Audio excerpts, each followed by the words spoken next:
Okay, welcome everyone. My name is Angie DePoy. I'm the Education and Research Liaison for the Fenway Foundation for Frisian Horses. For those of you who may not be familiar with the Fenway Foundation, we're a nonprofit 501c3 in Wisconsin, United States. The Fenway Foundation is dedicated to preserving and enhancing the health and longevity of Frisian horses through three primary areas: research, rescue, and education.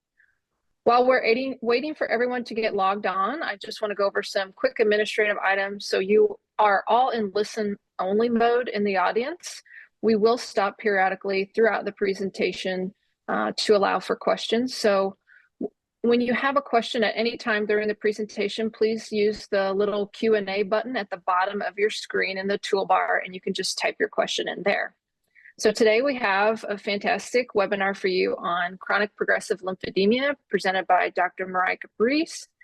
And she has graduated as a veterinarian from the Faculty of Veterinary Medicine at Ghent University in Belgium, specializing in veterinary research. Her thesis centered on CPL in Belgian draft horses. Immediately following her graduation, she commenced her role as an assistant and PhD candidate at the Department of Pathology within the Faculty of Veterinary Medicine in Ghent.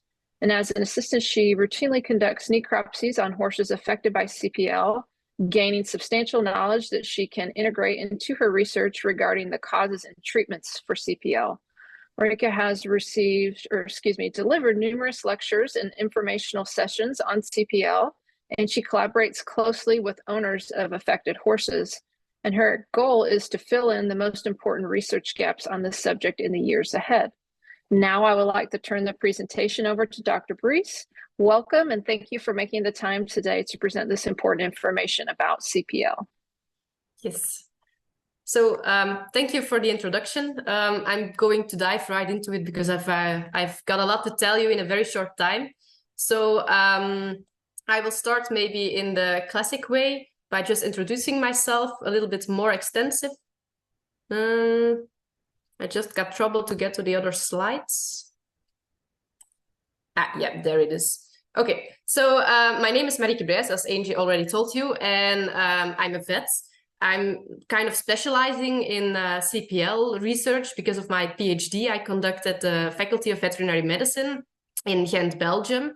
And I have a big interest in Belgian draft horses because I own Belgian draft horse. She's the black horse in the middle, and she's actually a cross with the Frisian breed. So she's like 25% Frisian, and the other part is a draft horse. And at the age of 4 years old, she developed like the all-known skin folds and nodules and scaly skin and everything on top. And yeah, from that point, I decided to find out a little bit more about this disease because I found that on the internet, and also veterinarians, they know very little about this disease, while it's actually a very big problem in several breeds. So that's why I devoted my PhD study to CPL. I work here, as I said, as a PhD student, but I also am an assistant at the Department of Veterinary Pathology, and this means that I perform a lot of necropsies. And yeah, I do it on all animals, so also on cows, as you can see on the picture. But it's very interesting, I think, because I can see CPL in the way that other people cannot see it, unless your horse died, of course. So it's a little bit sad, but it's very valuable information. And I can integrate this information into my research. And yeah, I try to present it as much as possible by writing publications and presenting poster presentations on congresses, just to also raise awareness about this disease, because a lot of veterinarians, as I said, they don't know even what it means or what it's all about. And in my spare time, I'm like a really big draft horse freak, as you will see in my presentation. So in my spare time, I advise a lot of people. I see a lot of horses. A lot of people contact me about questions with their horses, and I can have a look. So I see CPL on my work daily basis in my spare time. So I really get a lot of information. I think that's very valuable to get to answer some questions that are still open about this disease. So it all started with my master's thesis about chronic progressive lymphedema in draft horses, might or myth. where I looked into the connection between a mite infestation and the development of CPL. And up till now, I'm now second year of PhD student. I produced already 2 publications, mainly about the treatment of mites and the link to CPL. I also wrote an article in the middle about a review article about what we all know about CPL. So I think if people are interested, it's a very nice summary about every scientific knowledge that there already exists on CPL. And as I said, the poster presentations on the congresses are also part of my work. I'm going to talk about CPL, but I see that here in Belgium, I don't know how it's in America, but I see that there's a lot of problems with recognizing that CPL is a big problem in a lot of breeds. I hear a lot of things like, okay, my draft horses, my Friesian, they have like these folds or these nodules, but that's normal. That's normal for horses with feathering. Nothing is wrong with that. We see it in them all, and it's not a disease. I can hear it a lot when I go into practice. There are just very little studies that really put out the numbers about the prevalence of CPL. The prevalence means how much a disease occurs in a population. Here in Belgium, they looked into it and they did 2 main studies on Belgian draft horses, and there they found out that basically 86%, so the 86% is the most, is the best number, that 86% of the draft horses is affected. And this was the fact for horses that are older than 3 years, because in the initial study, they also included horses that were younger than 3 years of age, but they discovered that actually only from the age of 3 you could really see the CPL symptoms. So that's why initially they thought, okay, it's only 60% that this disease occurs, but when they got rid of the horses under the age of 3, they found out that it was actually 86%. Recently, very recent, last year, they did also a study in Germany with Rhenish German draft horse breeds. It's a breed that it's related to the Belgian draft horse, and there they actually found out the same numbers. It makes sense, of course, when you see that the breed is related to the Belgian draft horse, and they found out that 85% of the horses is affected. So these are really, really high numbers, and this is a very objective summarizing how big this problem actually is. And I listed up some other breeds that I also encountered CPL, but sadly there is no research available on how high the prevalence is in those breeds. But many sources, and I as well, I believe that in many of these breeds the prevalence will be very high as well. So it's really a widespread disease, mainly in cold-blooded draft horses, but in general, the Friesian horse, it's not really a cold-blood horse anymore, just in general horses with feathering. That's, I think, the bottom line. In those breeds, CPL can always occur. Very interesting. It's a little fact that I'm very intrigued about. I encountered also CPL lesions in donkeys. And in donkeys, these are the 4 pictures of the donkeys. You can see also the skin folds and everything that resembles CPL. And there they say, okay, this is just a chronic mite infestation. But it's very interesting, I think, that these same lesions occur also in donkeys. And on the right one, you can see that's a picture I took at a necropsy. It's a sheep, a Suffolk sheep. And here you can also see this sheep was full of mites, but it had also the classic symptoms of CPL, like the skin folds and the skin scaling, the alopecia and everything. So it's just a fun fact, I think, that in donkeys and in sheep, we actually can see something that resembles CPL. But this again, also has not been further investigated.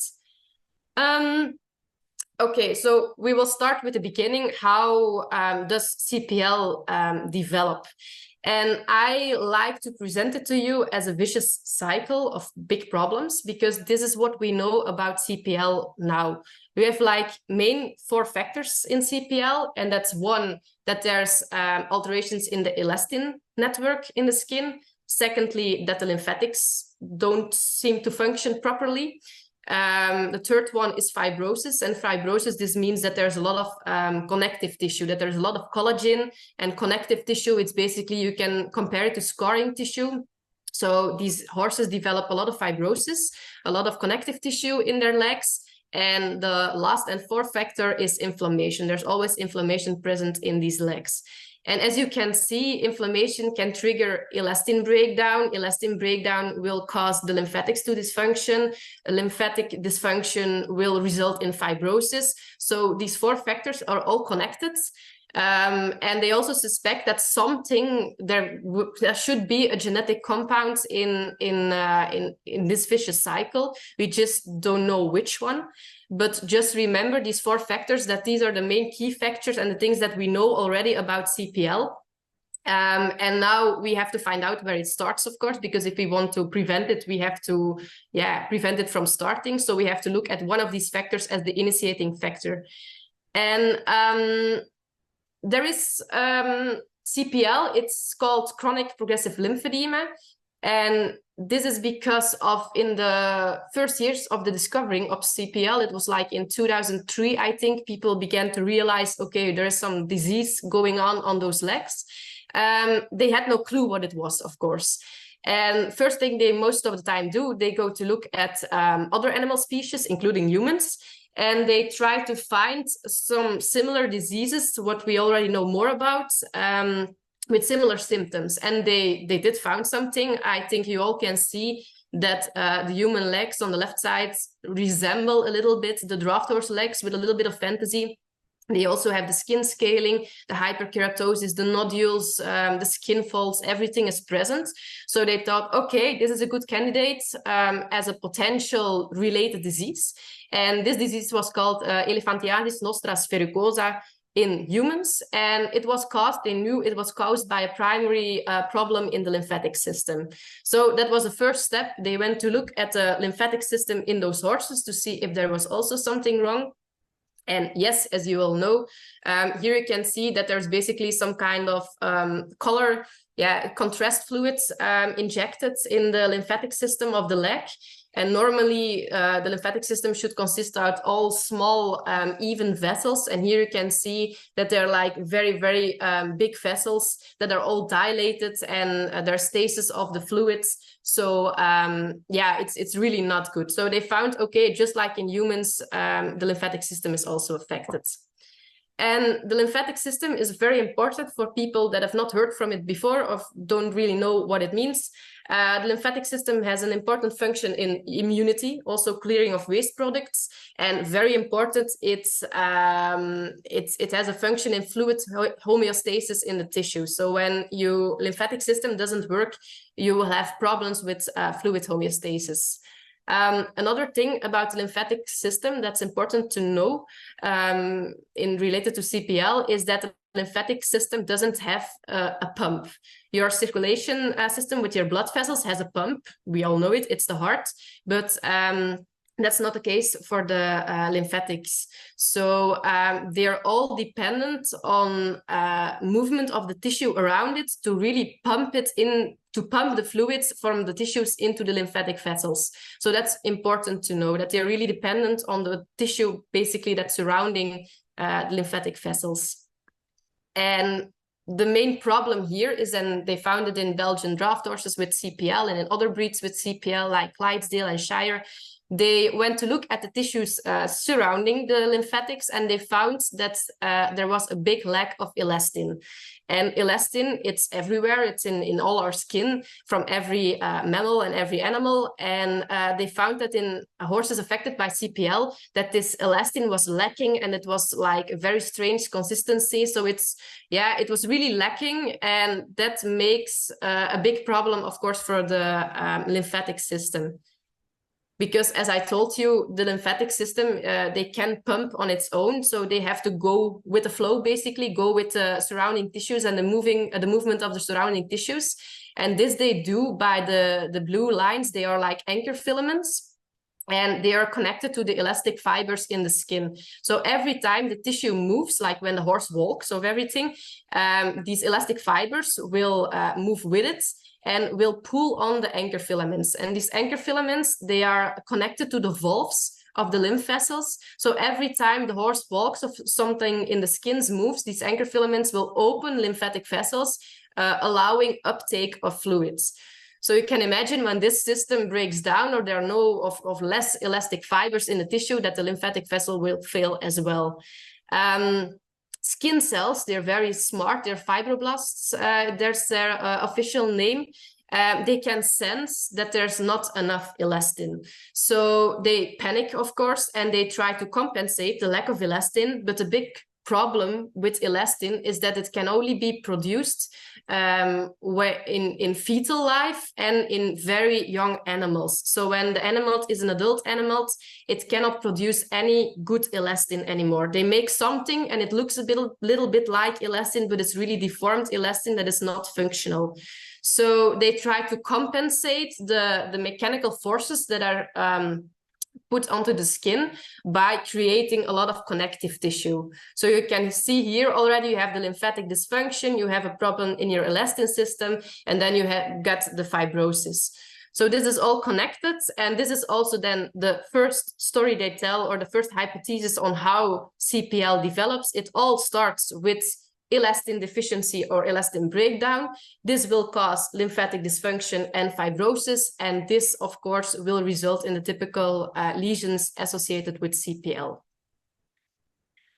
So when you see the vicious cycle, again, you can see it all starts with the elastin going to lymphatic dysfunction, and from there on, you get an arrow to every other main feature of CPL, creating this vicious cycle. So that's one story and one thing people believe or say that CPL is all about. But there's also a second hypothesis, and this one is a little bit less common, but a lot of scientists have already suggested it. And basically, it's all about the same elements, but a different chronology. So a lot of people say that, okay, CPL, it does not start with the elastin deficiency, it starts with inflammation. So something triggers inflammation in the legs. They're not sure what triggers this. So this could be a virus, this could be bacteria, this could be mites, this could be anything. But anyway, this results in persistent chronic inflammation in the legs. And these skin cells, again, they will sense that there's some kind of trigger of inflammation. These smart skin cells will alarm all the other skin cells, and these skin cells will, they will react by creating inflammation.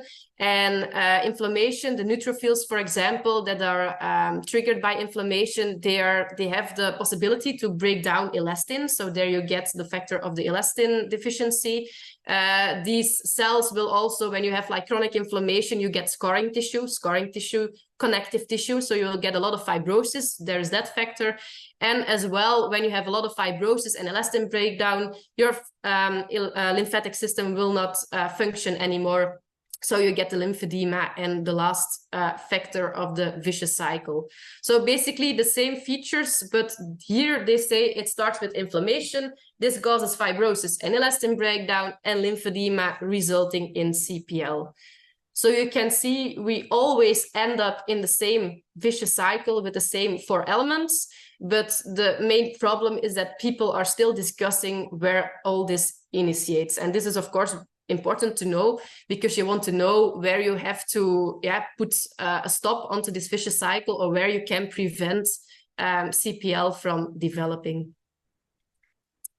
Okay, so that's how CPL develops. And now I want to show you mainly a lot of pictures about lesions that are associated with CPL, because CPL, when you ask people, they always say it's like skin folds and nodules, but it's a lot more about that than that, and it can be a lot more subtle as well. So talking about the edema, we see edema in CPL affected horses, but only in the early stages of CPL. And that's very important to know also for treatment, but I will come back to that later. But we see CPL edema in mostly, I think, for draft horses speaking, then in the horses that are like 1 or 2 years old. You can really see that the fetlock region here is, it looks a little bit like a balloon. And when you touch it as well, it feels very soft, and you can already feel the fluid inside. Sometimes, like on the right picture, you can see that the whole leg is filled with fluid, and you lose a little bit the silhouette of the shape of the leg. So that's also fluid, but we see them the most in the very young horses. And I will tell you in a minute why it's that. So CPL, it's called chronic progressive lymphedema, but the edema is basically only present in like the early stages of CPL. This is a picture of a Frisian horse. Sometimes it's not so, because the draft horses, they have like the very big, thick legs. And I have a lot of pictures of draft horses, so I tried to incorporate some pictures I found of Frisian horses. But here you can also see that the tissue is very soft, that there's edema present, and there's like already a small fold on the pastern region. So when it's not clipped, you cannot see it at all, but it's very subtle. But this is really the onset of CPL, but it's really, really subtle. Yeah, I, of course, have the advantage of cutting into things without killing them. So I can cut into the horse's legs with edema, and here you can really nicely see that the tissue that's underneath is really glossy and full of basically water, and this is really the edema that you can see from the outside, how it's on the inside, so that you can visualize what's going on underneath. Secondly, the main feature of CPL, I think, are the skin folds. And normally the skin folds, they start in the pastern region. That's the typical first onset of CPL, 1 or 2 small skin folds in the pastern region. From there on, they progress upwards. So they go to the back of the leg, higher and higher up. And in end stages, they also go to the front of the leg. So in the end stages, you really have a leg that it's covered in like nodules and skin folds. In draft horses, they develop a lot of skin folds. In Frisian horses, it's a little bit less as well, but you can see as well here pictures I found on the internet. On the left, you have like the onset of CPL with the small skin folds in the pastern region. From there on, they grow, as you can see, a little bit more upwards the leg, and then it ends with nodules and skin folds all over the leg. This is also a Frisian horse from a publication I found, and here it's very nice just to show you. I will talk about diagnosis later, but here you can see radiographic imaging. It's very nice to visualize the skin folds when you cannot see them because of all the feathering, and the arrowheads, they put out it's a lymphatic vessel that it's really dilated and really big. So here you can see again a nice illustration of the failing lymphatic system. Very important to note, I think, is that, and that's why I told you that edema is only present in the early stages of CPL.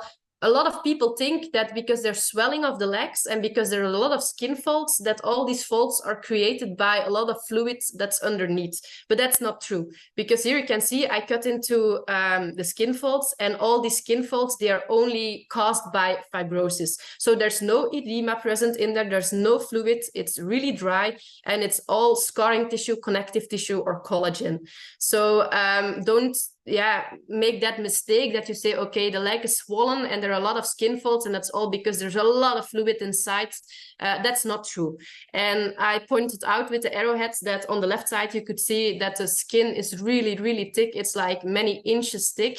And the middle picture, it's a picture of just a warm blood horse that we had today on necropsy. And there I also pointed out the thickness of the skin with the arrowhead. So you can really see the difference about a skin of just a few millimeters thick versus really badly affected CPL skin that it's like centimeters or inches thick. I also put the histology on the right side. On the right, totally on the right, it's I think a tinker, Irish cob without CPL, and on the left side is a draft horse with CPL, and you can see like the pink tissue here. The pink tissue, that's all the connective tissue that's really forming like the main layer of the skin in CPL affected horses. I talk a lot about skin folds, but it's not that easy because fibrosis can present in skin folds. But as you can see here, I try to put down 2 different legs. The top one is actually of a 15-year-old. The bottom one is only a 3 or 4-year-old. And here you can really see that the 2 legs have a totally different shape. And that's not because one horse was bigger than the other. That's totally not true, because the top one was a big, big stallion. The bottom one was just a young horse. So it does not have to do anything with size, but you can really see that the overall leg is thickened, and I believe I cut into it. It's just because there's layers and layers of fibrosis already present. But here in this case, it does not present by the classical skin folds. It's just overall thickening, overall fibrosis of the legs. So sometimes it's really difficult to recognize these symptoms, as you can see. So the affected leg has really this cone shape, this cone-shaped leg, while in the other leg, the good one, you can really see the silhouette and the linings of the posture and the fetlock. I found this as well in a publication, but I've never seen it myself. But they found out that also the skin in the elastic band of the neck, because there's a lot of elastin present in the neck, because a horse always puts his head down when it's grazing, and then he has to put his head up. But nature made it that way with a lot of elastin so that it would not be much effort to put his head up all the time. And they found out that the elastin in the neck was also affected. So then they stated, okay, maybe CPL, we don't know why the symptoms are only on the distal legs, but maybe there's something generalized in the horse. It's a generalized skin disorder, but only presenting real bad clinical symptoms in the legs. And this is one case they tell you about in literature, about a generalized case of CPL. So you can see skin folds everywhere, but I've not seen it myself. So I think it's quite rare. But yeah, I think it could exist, but I've never seen it before. But it has been described. What I have seen a lot actually is, because I told you just about the neck with a lot of elastin, I've seen a lot of horses with the skin folds in the neck. The problem here is that also sweet itch is a problem in Friesians, is a problem in draft horses. So when you have skin folds in the neck, this also could be a bad case of sweet itch, of course. But as you can see in this picture, this was a stallion contest. The neck, actually, there are no wounds, there are no hyperkeratosis. So it would be surprising, and the stallion contest as well as in November. So it would be surprising that this is a case of sweet itch. And I see it a lot in also in Shires and Clydesdales. I've seen it, that there are also skin folds in the neck. And when you remember that CPL might be a generalized skin problem, then this makes sense. And maybe this is also a symptom of CPL, but we're not sure about it. On the right, you have another stallion, just 3 years old with a normal neck. So you can see the difference. We talked about the skin folds. Of course, the nodules, you have two types of nodules, and these are the hard nodules with a lot of skin scaling. They're like rock hard, and we see them a lot. But there's another type of nodule that's a lot more worse. And yeah, we have a lot of questions about those nodules because again, in publications, scientific publications, people refer to them as verrucous dermatitis or chronic proliferative postural dermatitis, so CPPD in short. And CPPD, I think it's related to CPL. We don't know if it's a typical symptom of CPL or that it's maybe just another disease that also affects a lot of feathered horses. But we see it a lot in combination with classical CPL symptoms. And in my opinion, this is also what we see a lot in Friesian horses. More than the really big issues with the skin folds, we see a lot of CPPD. And I definitely think it's related to CPL, but I think it has to do with another reaction pattern of the skin cells, the fibroblasts. So we basically don't know. There has been no research done on this subject, but it's a really big problem because these nodules are highly vasculated. So when the horse touches the nodules or scratches or whatever, they immediately start to bleed. They get infected, they get necrotic, flies love them, and you get a lot of maggots on these nodules. So basically they cause a lot of big problems without a lot of skin folds, for example, being present. These are some pictures from Friesian horses, as you can see. So they can be large, they can be small, they can be everywhere. I think they're related to CPL, but we're not sure. But I will tell you a little bit more about it later in the presentation. There are some hypotheses as well about what these nodules are. They think maybe it's something related to sarcoids, so maybe some kind of neoplasm. There's also publication, very interesting, I thought, the black and white picture. It's about the Tennessee walking horse, so not a CPL related breed. And there, these nodules were caused by parasites. But they already took some samples of the horses with CPL, and they did not find any parasite other than choreoptic mange, so mites. So I don't know, maybe parasites, who knows? And what they also see in humans is that bacteria can also cause this kind of reaction pattern in the skin. And I hear a lot of good things about people having problems with these nodules, and when they just take good hygiene and they disinfect this, that it already gets a lot better. So I think definitely infection and bacteria have something to do with it. If it really causes it, I don't know, but it looks a little bit the same from some cases I saw in human medicine. And the last hypothesis they state is maybe, you know, when horses have wounds on limbs, they heal very difficult.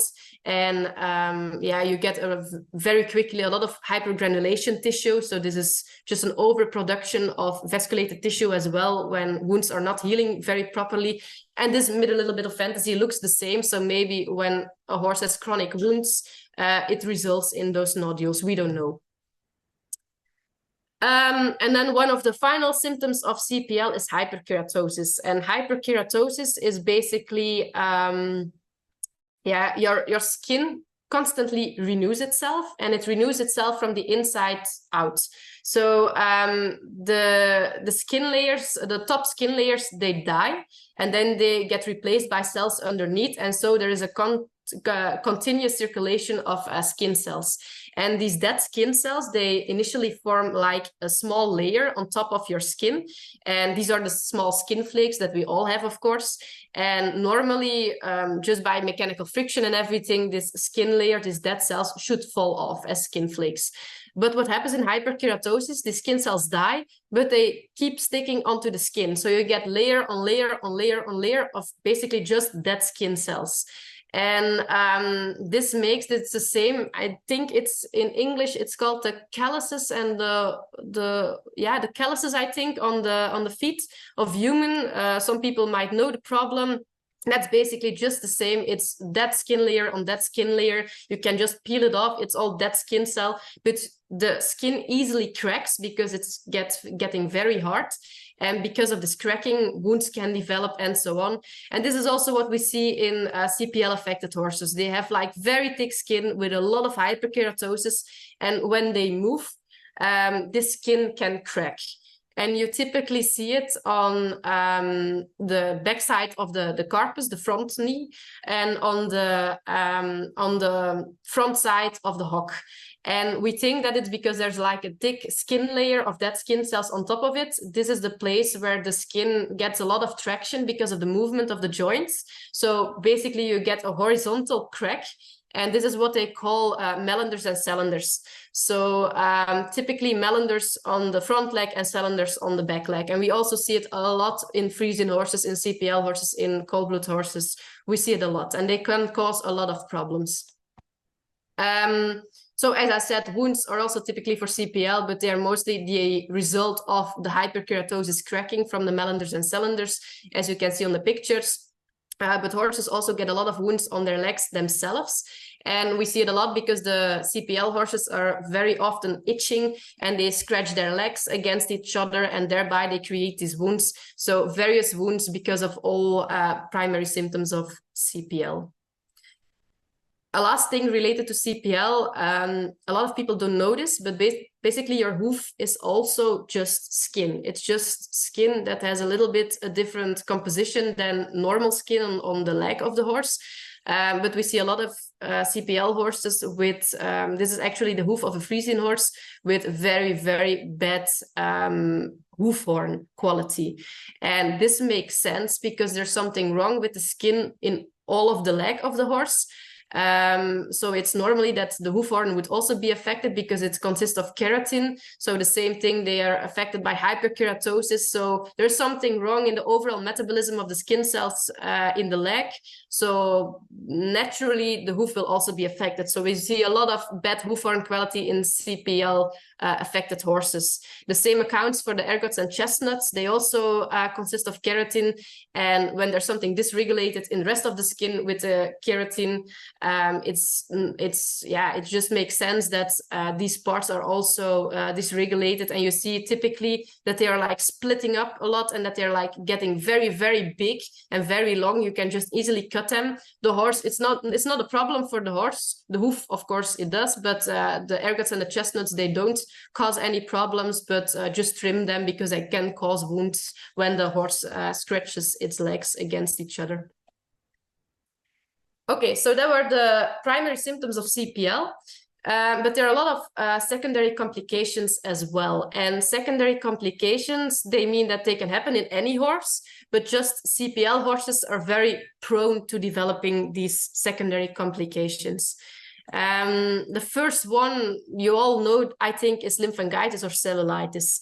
And this basically means that some bacteria enters the lymphatic system or enters the skin cells. So that's the difference between lymphangitis and cellulitis. Lymphangitis, then the bacteria are in the lymphatic system. Cellulitis, then the bacteria infects the overall skin of the leg. But it results both in just the same thing, a very swollen, very warm leg. It's very painful.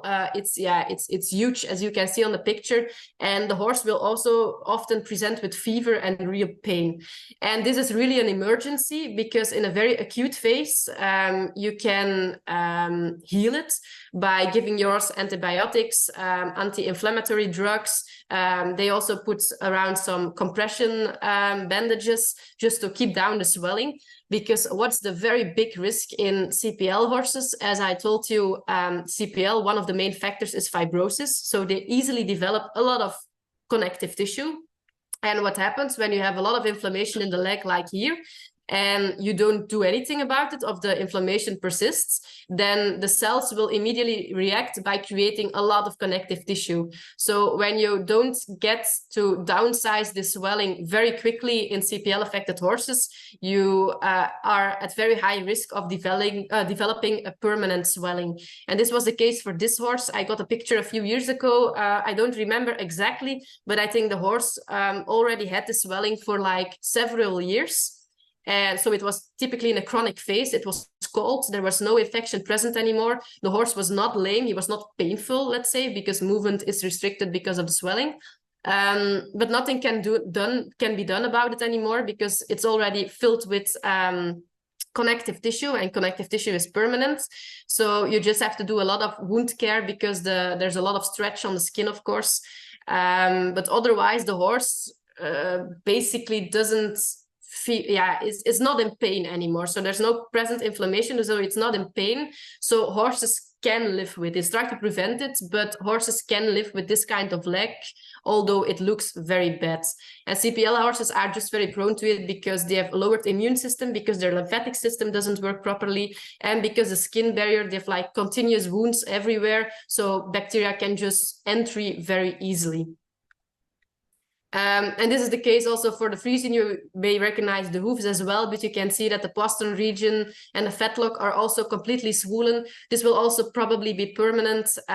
So if you don't get to it straight away with your veterinarian, you risk of ending up in a chronic swelling of the horse's leg. And just to show you that it's common in every horse also, this is a warm blood horse. It's something that we see a lot in warm blood horses. So horses standing in the mud, the skin weakening because of the water, bacteria entering the skin, woof, and they get a lymphangitis or cellulitis. So it's not typically for CPL horses, but it occurs a lot in CPL horses. Another thing, a little bit less in Friesians, I think, because they develop less thick skin folds, but a lot of in Shires, Clydesdale, Belgian draft horses, the horses that develop a lot of skin folds, you get intertrigo. And intertrigo, it's another name for skin fold dermatitis. And this is also something you see in, for example, the dog breeds with a lot of skin folds on their face, like the French Bulldog, for example. Basically what happens is that the skin folds that are adjacent to each other, they are like in continuous friction. So the skin in between is continuous irritated by mechanical friction, and this will create, when you would rub your skin for an hour, for example, you will end up with a patch on your skin that's like itchy and red and maybe a little bit swollen. So this is also what happens in the skin in between the skin folds. It will get red, it will get oozy, it will get warm, moist, and some kind of sterile inflammation will arise. And of course, bacteria, they love warm, moist places in between these skin folds. So very easily, you also get secondary bacterial infection, as you can very nicely see, for example, on the middle picture, with like really you can already smell the pictures. I can smell it in my head, but it really stinks a lot. It's full of bacteria. And the main problem about this is that you can treat the bacterial infection, but you cannot treat the skin folds. So every time again, there will arise new inflammation between the skin folds. So you have to just keep on continuous care and continuous hygiene between the skin folds to prevent bacterial infection. But that's a very big complication of CPL when the horse has a lot of skin folds. This is also nice for people who have not seen it before. This is a piece of skin of a CPL affected horse. The blue arrow is just to show you the thickness of the skin once again. You can see that the thickness of the skin is not caused by edema, but just by a lot of thick white connective tissue or collagen. You can see with the yellow arrow, I try to indicate the big layer of dead skin cells. So all the flaky skin cells that are basically dead, so the hyperkeratosis, and then the green arrows that are, of course, basically the places where this inflammation or this intertrigo arises. But I think it's nice for people to see it from, another point of view, from inside, how bad basically and how big these skin folds actually are. Bacterial infections in between skin folds, but you don't always need a skin fold, of course, to get a bacterial infection, because, as I told you, lymphatic system is failing, skin barrier is impaired. So these horses are just very prone overall to get bacterial infection because the immune system of the lower legs is compromised. So keep that in mind when your horse has like this smelly, oozy discharge, mostly yellowish white. You can see it really good, the yellowish substance on horses with wide legs. Then you have probably a bacterial infection. And this happens just really easily in horses with a bad immunity on their lower legs, aka CPL horses. Another thing that occurs a lot in draft horses, but also in Friesian horses, in horses with feathering, but really, I promise you, I will talk about it later, but it happens a lot, are mites. Mites, more specifically, they are called Choreoptes bovis, so choreoptic mange, basically. And they also cause various symptoms like alopecia, so falling out of the hair, as you can see on the left picture. The middle picture is, again, a horse with CPL and wounds. But as you can see, it's the back leg, and it's the inside of the back leg. And typically, you can see here the wounds because the horse will continuously scratch their hind legs against each other, and then you will see that the horse develops wounds and just bald patches on the skin in between the hind legs because it's continuously scratching. And on the right side, that's also something you can sometimes see with mange. There are like around the hair shafts, there are like this whitish, dusty substance, and this is also full of mites. So these are some clinical signs where you can recognize a mite infection with. And this is a recent picture I took just a few days ago from a Friesian. Yeah, I'm sorry for the blood, but it's not so easily because of necropsies. There's a lot of blood. But I hope you can all see that there's something wrong on this horse, of course.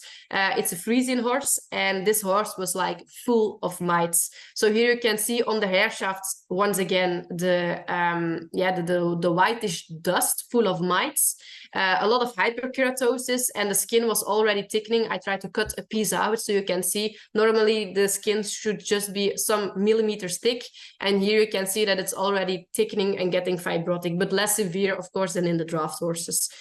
And this is, people always ask, can you see the mites like you can see lice, for example, with your naked eye? And I must say yes, because what we see, mites are attracted to warm places, so they are up to the skin. They feed on the hyperkeratosis, on the skin scaling. They don't burrow into the leg. That's also a misunderstanding. They really do not burrow, but they live on the superficial skin and they feed on the dead skin cells. But they like warmth. And on a live animal, of course, they will sit close to the skin. But here, when the horse died, they end up in a fridge at 4 degrees, and the horse will also cool off. And when we put them on room temperature to perform the necropsy, of course, the room around the horse will be warmer than the horse itself. And this is why we see this image. The mites really crawl up to the surface of the hairs, to the warmer places, so the room, and then you can really see with the naked eye all the, it looks like sand, but these are all just big clumps of mites. So if you really know what you're looking for, you might see them with your naked eye, but in normal circumstances, you need microscopic research to confirm a diagnosis of mites. And that's very easily done by just scraping off some skin. So you do it with a little sharp knife. You catch up in something, just a little skin cells and some flakes. And in between, you will see the mites. So they don't burrow, so you don't have to cut into the skin or something. It's really easily done, and you don't cause any harm to the horse.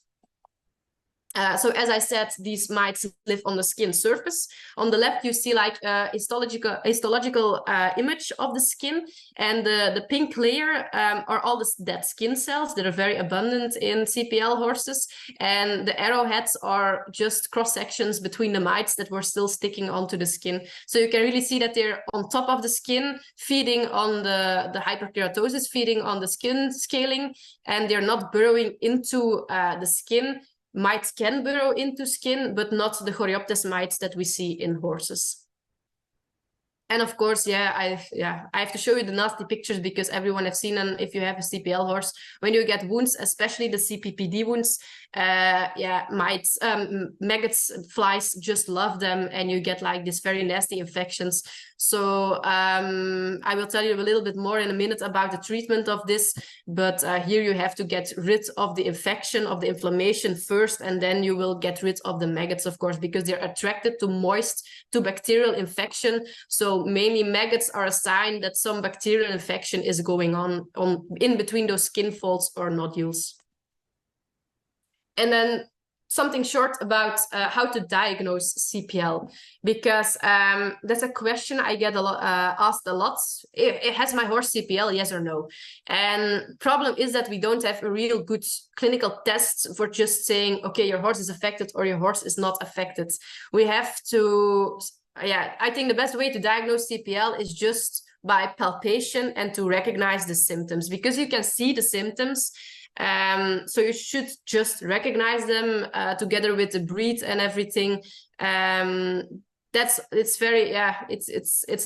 not much, of course, but it's the best way to diagnose CPL. Palpate those legs, clip those legs, look at what's underneath all those feathering, and recognize the symptoms, and then you have your diagnosis of CPL. But it's because it's such a very unique picture of symptoms. You don't see that in any other disease.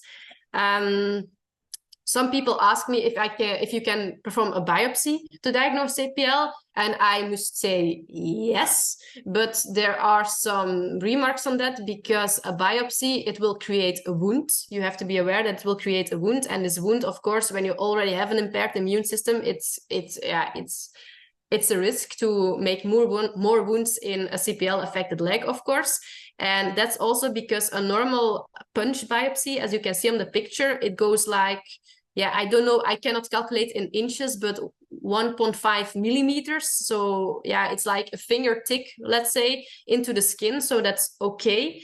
But of course, in CPL, what do you want to see? You want to see inflammation, you want to see fibrosis, you want to see dilated lymphatics. And therefore, I have showed you the picture on how thick the skin is. You have to penetrate a lot deeper into the skin. So basically, the general recommendations for performing CPL diagnosis with a biopsy is that you put a biopsy inside a biopsy. So you basically go like 3 fingers thick into the skin, and then you have enough information to see all the things you need to see to put on your CPL diagnosis. So that's why I definitely not recommend it, because it causes a lot of harm. And yeah, when you see the changes inside of the skin, you can also see them on the outside. So it's not necessary. I would not recommend it, but it can be done if you really want it. Other things that you can do are putting on a lymphangiogram, like I showed you in the beginning of the presentation. Another thing is lymphoscintigraphy, but it's not performed routinely because it also has a high cost here in Belgium. Of course, I think it will be the same in other countries. But the only thing this can tell you is that the lymphatic system is not working properly. And this can also be caused, of course, by other issues. But yeah, it's not done routinely in CPL horses, but it could be a help for your veterinarian to diagnose a CPL problem. So next to palpation, I think radiographic imaging is something very good to diagnose CPL. Definitely when the owner does not want to clip the feathering and you cannot really feel the folds, or you have not felt it before and you don't know really what you're looking for, then just take a radiographic images, because you can really see really clear all the folds on the left. Yeah, sometimes I have to warn you, sometimes they're rather subtle. And again, the story from the middle picture is good to illustrate it. I think this was a horse I got a second opinion on, because the owner said, yeah, I bought it and my vet checked if he had CPL. So they performed the radiographic imaging, and the vet said, no, there's some wrinkling of the skin on the lower limbs, but that's normal because it was an Irish cup. That's normal for an Irish cup. So no CPL, no strange thing on radiographic images. Everything is fine. And she thought that her horse was not affected by CPL. And then she consulted me for something that had to do with something totally different. And she was like very proud, like, okay, my horse does not have CPL. And I just touched the postern region. I said, oh, I'm sorry, but your horse does have CPL. And she showed me these pictures. And I think, yeah, you all know what you're looking for, but this vet clearly did not know what was normal, what was not normal for a feathered draft horse. So just be a little bit careful with interpretation. Always look at the pictures yourself, because even if they are very clear, sometimes they are misinterpreted by veterinarians by just stating, yeah, this is normal wrinkling of the skin because of the feathering in those breeds, and that's wrong. The right picture, of course, you don't have to take radiographic imaging. You can see from the outside, probably even without palpation, that something is very, very wrong. So this is really a final stage, and the horse was also euthanized after this because it was lame on this leg, because you can see that the joint is not properly aligned anymore because of the skin folds really caused some kind of deformation of the leg. Yeah, it's difficult sometimes to communicate about CPL lesions between veterinarians, between owners, between a buyer of a horse and a seller of a horse. I don't know. So I created, and there exists already several scoring systems, but this is a scoring system I created because I think it's very easy to use, because you don't have to see the horse. You can just look at the radiographic imaging, and then you can give your horse a score, and it goes from A, B, C, yeah, with then minus classes in between. You should have a look at it. It could be a help for people that are doing research or trying to communicate on CPL, because, for example, at this moment in Belgium, they already look at all the breeding stallions, their legs, and they already score CPL to prevent stallions with very bad CPL from reproducing, in an effort to try to reduce CPL prevalence in the Belgian draft horse breed. And therefore they also use a scoring system like this to communicate and to just give points to the stallion based on the CPL score they get. Yeah, and this was also a picture I found on the internet, just to illustrate again how subtle the symptoms can be. The owner wrote that he already thought that maybe something was wrong, because he could see in between the feathering already slight skin fold, and you can see a little bit of hyperkeratosis. And this was the radiographic image that got along with it. And here you can see very subtle, some small folding in the postern region and just above the fetlock. So it's very subtle, but it is there. So it's a very early stage, and it's good that the owner knew it at this stage. But a lot of people, a lot of veterinarians will not recognize this as the onset of CPL. They will just say it's normal because the horse has feathers and the skin will wrinkle. And too bad they suspect highly that there is a genetic predisposition for development of CPL, but they have done a lot of research into the genetic compounds of CPL. So far, no success. They really have not found any gene that is related to CPL. So that's why there are still no genetic tests available, because that would be ideal, of course, that you could test horses genetically, like PSM, for example, if they are predisposed to develop CPL, but that's not possible yet. And then the most important thing I think about from the presentation is CPL management. So now you know why CPL develops, you know how it looks like, and now we have to do something about it. The bad news is that it's incurable, as you all know. I hope one day it will be curable, but for now we have to say that's incurable, but it's manageable. And the sooner you get to it, the better. That's the bottom line. I think that you need to know after this presentation. The basics of CPL management are hygiene, and definitely when you have to do with CPPD, just because of everything I told you before, the bacterial infections, these nodules are highly vasculated, the immune system is impaired. Also for the intertrigo and the skin folds, just keep really good hygiene on your CPL horse to prevent bacterial infection, because from there on it will all worsen, and hygiene is really the basis. The things I recommend to use in CPL horses, these are all things that are available in Europe. I hope that something similar exists in America. But first things, if you suspect that maybe there are some bacteria present in the skin of your horse, use some disinfectant soap. So you can use isobetadine, but be careful, if you use it a lot, then the skin will get very dry. And because you already have a dry skin in CPL horses, that's not the first choice I would recommend. I always use Hibiscrub. Hibiscrub, it contains of chlorhexidine, and we use it in the clinics as well to sterilize a surgical field. So it's really powerful and it kills the bacteria. So when you have a smell, a very oozy leg with a suspicion of bacterial infection, just clean it out, but use the right disinfectant soap. And for example, you could use chlorhexidine. When you wash and there's no infection present, so no bacterial infection, then you don't have to use these soaps, of course, because when you overuse them, you will also kill the natural bacteria, the good bacteria that are present on the skin. So be a little bit careful to not overkill everything. But something I also recommend is keratolytic or antiseboric shampoo. So this is basically a shampoo that breaks down the keratin layer. So when your horse has a lot of skin scaling and hyperkeratosis, with such products, you can break down this hyperkeratosis. And when you do so, you don't solve the problem because it will build up again.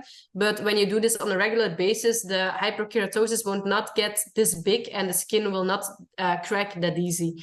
So I can really recommend it to do it now and then when you see there's a lot of hyperkeratosis on your horse. Second most important, next to hygiene, is wound care, because wound care, when you don't do it, you end up with the flies, as you can see on the pictures. And flies are everywhere, maggots are everywhere when you don't watch out. So really have a good wound management in CPL affected horses. Basis, again, hygiene. So first clean everything. And then you can use some ointments. I really like Flamazine because it also works antibacterial, and that's very important. You don't want bacteria to get in. Flamigel is also a really good ointment. It's used for burning wounds normally, but it gets a really nice wound healing without causing any scarring tissue. And this, of course, is interesting for CPL horses because you want to prevent scarring tissue or you want to prevent fibrosis. And neocutigenol, it's just a general wound care ointment that I also use, but you can use 100 different ointments. I just like ointments that have some kind of antibacterial action because you really want to prevent bacterial infection. Other ointments that you can get without consulting your vet are honey ointments. It's proven that honey is a very strong antibacterial agent. So honey ointment is really good to put on wounds to prevent bacterial infection. It's also really sticky. It also heals wounds very nice. So I use it really a lot. Honey ointment, I'm a really big fan. And then in general, just for wound care or just sore patches or everything, I use cod liver oil zinc ointment because zinc is also really good to supplement onto the skin of CPL horses. So these are two things that I've always with me when I treat CPL horses. Something recently I also tested with success is the treatment of the melanders and cylinders, so the hyperkeratosis onto the joints of the front and back leg. And here the best thing to use is a keratolytic ointment. And keratolytic ointments, the name says it all, it causes breakdown of hyperkeratosis. And this is what you want, because when hyperkeratosis builds up, the skin will crack and you will get sore wounds that easily get infected. And keratolytic ointment, they normally contain urea and salicylic acid. So those two compounds you have to look need to be in those ointments to really have a good mode of action. Be careful, only put it on the I call it wounds, but only put it on the hyperkeratotic patches when there is no wound present, because this really this causes the hyperkeratosis to get away, but it's not wound care. So it will sting even when you put it in an open wound. So just you have to prevent wounds from developing by using this ointment. As you can see on the picture, this is a horse I would use the keratolytic ointment on. And this is what happens afterwards. So you can see that you really have a nice pink, supple skin. Be careful, because most of the creams you cannot use it on daily basis because it's really strong mode of action. So be a little bit careful with them. And in Belgium, I put on a picture of something I found from the United States, but you have to use a cream typically on the market for, again, the human calluses on the feet. So those creams mostly contain urea and salicylic acid. So go to your drugstore pharmacist and ask for a calluses cream for feet, and you can use it on your horse. I use it with success on my horse, for example, but as a preventive measure and not as wound care, just to be clear. And of course, when the wounds does get infected, because you cannot prevent everything, typically, as you can see here in the melanders or the cylinders, you get this oozy, bloody discharge, whitish discharge, then you have bacterial infection, and sometimes you just need to consult your vet and use antibiotics. And important to note is I like the most the topical ointments, so the creams. I make them myself sometimes, or in consultants with a vet of a patient of mine, a real cream that they can put directly onto the wounds. But in some cases, it's also recommended that you use oral antibiotics. And this slide illustrates why that's important. You can imagine that when you put, I try to draw with the blue the antibiotic ointment on the skin. This will not reach the place of interest when you have like skin fold dermatitis or intertrigo. This will not go deep enough into the skin to cure the infection there. So sometimes it's necessary to combine oral and topical antibiotics together in once, just to reach your place of interest deep in between the skin folds, because you just cannot reach everything with topical ointments. But normally I always recommend topical ointments because, in my opinion, I've had the most success with them. And yeah, just some picture of bacterial infections that you really recognize it. Again, whitish yellow discharge, smelling oozy, painful, reddish skin. I think most people of you will recognize it. And as I said, the lymphangitis, cellulitis, it's an emergency. Only in the acute stage you can do something about it. In the chronic stage, you can bandages, you can lymph drainage, everything, but it won't make a difference because it's all connective tissue. So when you see it, just immediately call your vet. This is really an emergency.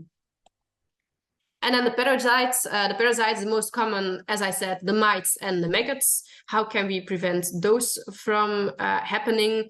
Again, this is for Europe. So I think the most people in America will have this as well. But here in Europe, a lot of people use sarnacuran or bimite. The active ingredient of this is foxim, but you have to be very careful with this because people don't know it, but it's not tested on horses. And in the laboratory, they have already shown that this could have big side effects, mainly on reproductive systems. So fertility, will go down when you use a lot of Sarnacuran or Bimite or Foxim in general on your horse.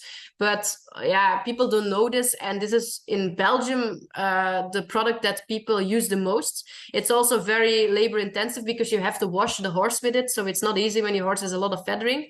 And that's why I did a study with Cydectin, and Cydectin is a product that contains moxidectin, so it's the same thing that you use for oral dewormers. And it's something also not tested on horses. I did it on a smaller scale in draft horses, and it worked really, really good against mites.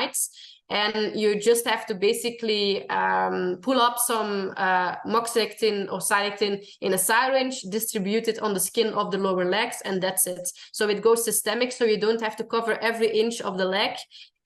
You just have to calculate the necessary amount you need to treat your horse, and then divide it over the skin of the legs.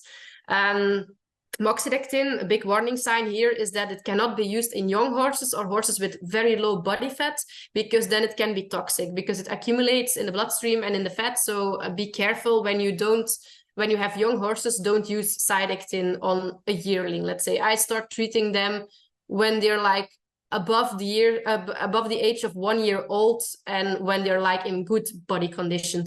Another thing, I bought a draft horse foal myself. She's full of mites. She's 6 months old, but I have to do something about it. So actually tomorrow I will go and test ivermectin. So that's also, it's a family, it's related to moxidectin, but this is safe in foals. And I will try if I can reach the same results with ivermectin in this way I did with moxidectin, but just keep the warning signs in your mind. Yeah, and I also heard that in Belgium, really nice, the moxidectin is just transparent, so it has no color, so you treat your horse and you don't see it. In the United States and in the UK, I think as well, you only can get Cydectin with like the very nice purple color, so be aware when you put it on your horse that your horse will be purple for a couple of days. I've never used it before, so I don't know how long it lasts, but Cydectin typically yeah, in the UK and America will be purple, and that's not so nice, of course. Another product that was used against mites successfully, but again it's really labor intensive because you have to put it on 4 times every week, so 4 times with 7 days intervals. And again, you have to wash the horse in whole because it's a topical treatment. So if you miss a spot and some mites are on that spot, then in no time you will have a new mite population when you stop the treatment. So this is also a big disadvantage of the treatment, but it's it has known to be, it has very little side effects, so it's very safe. And it has been tested in draft horses. It helps with choreoptic mensch, so I can really recommend it as well, but it's just a little bit more labor intensive. A lot of people also, I don't know, in the UK and in the United States, but here in Europe, a lot of people use Dectomax. And in Dectomax, it's very easily also not tested in horses, so there are some risk again, but it's just a vaccination basically against parasites. And they use it in cattle and in pigs, and they also use it in horses, and sometimes it has a little effect in horses that the horse is less itchy, but I don't reach really good results with the injections against mites. And I think we can explain it because we inject the product into the blood. It goes into the bloodstream, and via the bloodstream it goes to the skin of the legs. But as you could see on the pictures of the CPL affected legs, those skin is like inches and inches and inches thick. So if the product has to go from inside all to the superficial skin layer where the mites live, again on top of the thick layers of hyperkeratosis, you can imagine that not enough active ingredient will reach those mites, and they will maybe get a little bit oozy of it, but they won't be killed in whole by this product. So I do not recommend injections against mites because it has not always the desired effects. Definitely not when you have badly affected CPL horse. It could work maybe in horses that have better legs without all the hyperkeratosis and the fibrosis, but in CPL affected legs, it just has not good results in my opinion and in my experience. Other natural products, because of course, when you treat for mites, resistance can arise after some period. And good natural products are the oily based products, because mites will drown in oil. They cannot breathe anymore. So when you put oil on a leg, and that's why pig oil and sulfur is a lot used in horses. That's also, in my opinion, why Frisian expert oil works, has very good results, or I have heard about it, that there's very good results. But you can basically, in theory, you can use any other oil just to kill the mites and to do general skin care, because the pig oil and sulfur added to the oil will also enhance the skin.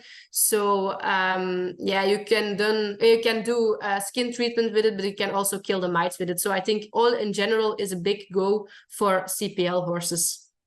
In this oil, you can also supplement, for example, some etheric oils like lavender oil. And this is the case of, this is very interesting when you have a lot of problem with flies.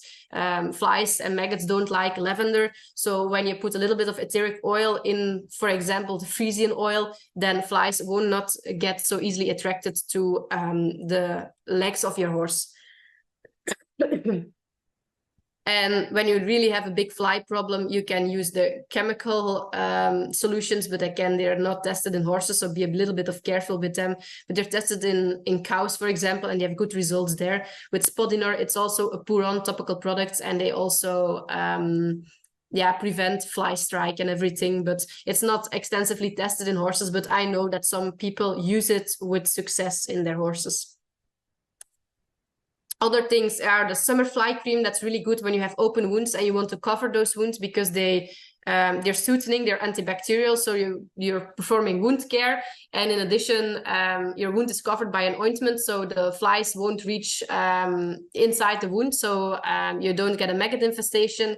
And otherwise, I can recommend like the fly boots. The big problem is that most commercial fly boots are not draft horse sized or CPL sized or big enough to put around those draft horse or CPL legs. Luckily, here in the Netherlands, we have the Deken Doctor, it's called. I can really recommend it for people that are maybe listening from the Netherlands or Belgium or something. The Deken Doctor, she makes it on her own, so she makes them by hand.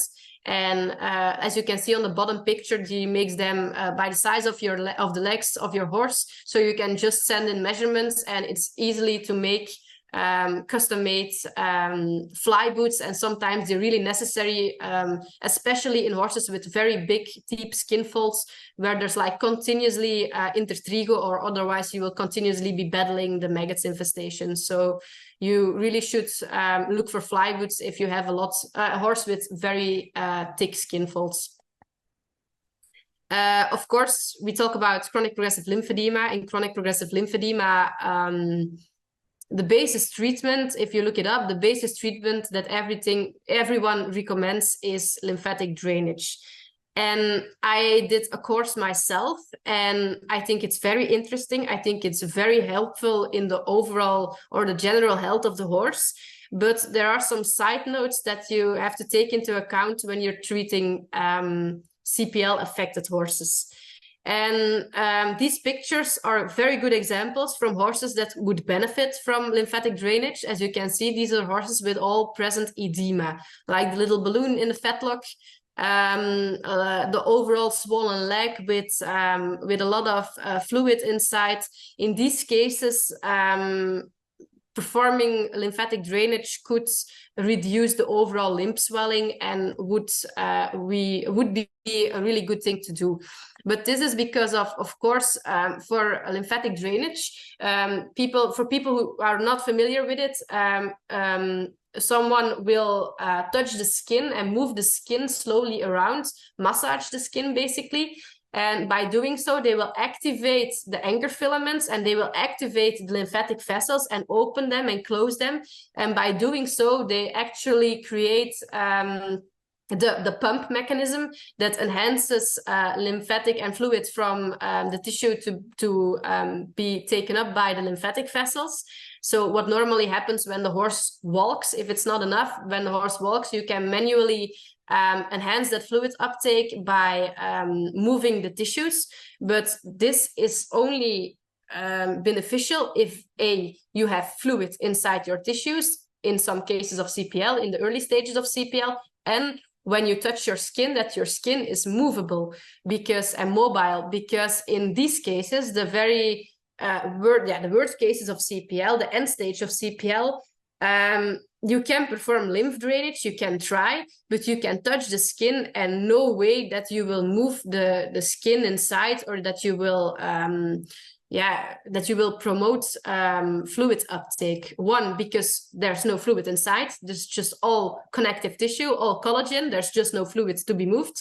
And secondly, because your skin is very hard and immobile, so touching the skin will not create the effect that lymphatic drainage needs. So I really recommend it in the first stages of CPL, when you have a lot of edema and when the skin is movable. But just know that in the final stages of CPL, that it won't make a big difference.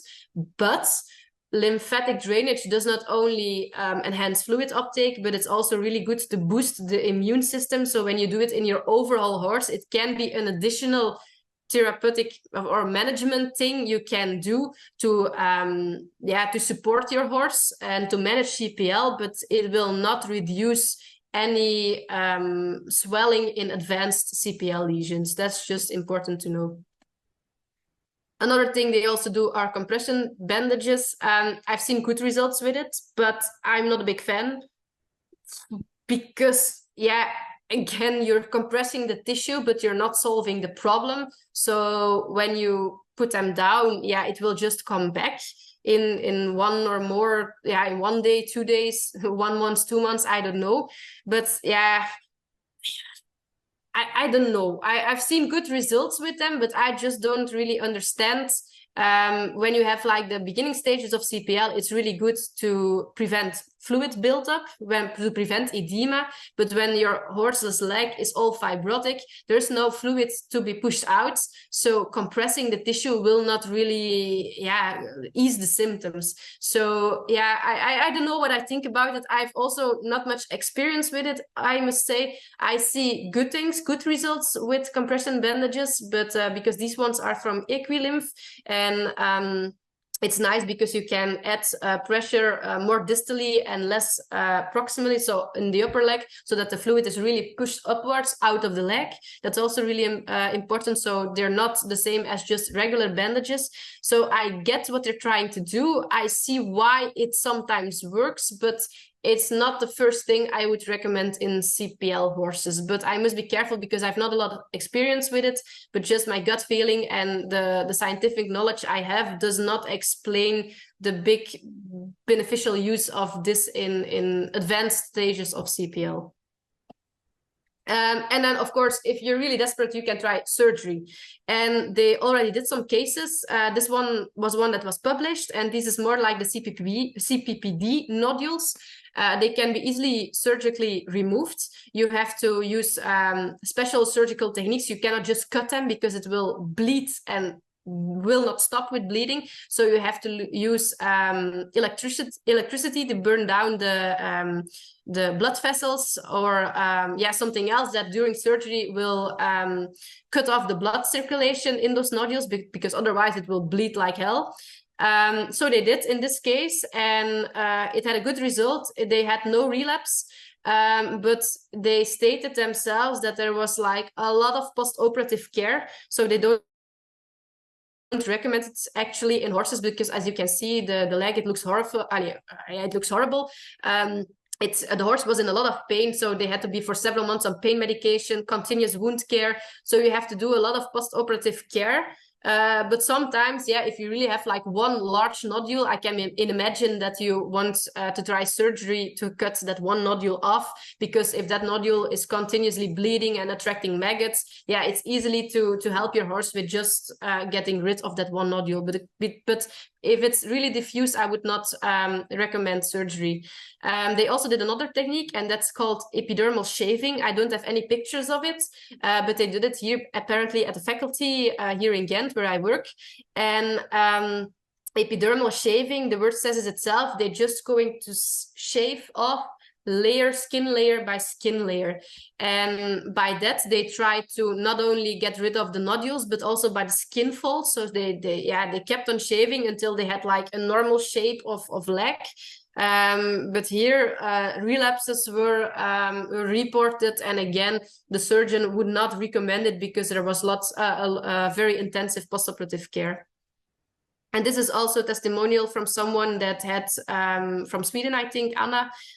She had also a horse with a lot of nodules, and there was a big problem. So they had them removed by surgery, but only 7 months later, they were already back. So keep that in mind. There's no guarantee that when you cut them off, they will stay away. They are triggered by something. In my opinion, they're triggered by maybe infection and bacterial infection, or maybe mites. So make sure that you could eliminate all possible triggers for developing those nodules, because otherwise, if you only cut them away but do nothing else or enter nothing else in your management of CPL, you have a very big chance that they will just grow back. And then something I want to tell you, I had a lot of success with. I know a lot of people that do it right now with their horses. When you have like the big nodules, but yeah, not all nodules have the right shape to do so. You can just bind them with rubber bands. And rubber bands, they are like, in Belgium now, they are forbidden for castration, but normally they are used for castration of like little pigs or sheep, small ruminants. They just cut off blood circulation, and there's a lot of blood circulation in these nodules. And when you do so, they just die off and they fell off. So this is one case I had recently with such a horse. And as you can see, it was very badly infected. So we first treated the infection, because you do not want to create wounds, of course, when there's a lot of infection present. So we treated the infection, the maggots, everything was cleaned up. Then I started binding with rubber bands, and just within days, every nodule was gone. But it's just a side note here is that not every nodule can be bound, because the shape has to be right to put on such a rubber band. But the horse really isn't bothered by it. It's not painful. They're not lame or anything. And it's very easily, as you can see in the first picture, the owner was really struggling with it. And now the horse, there's no problem for the horse anymore.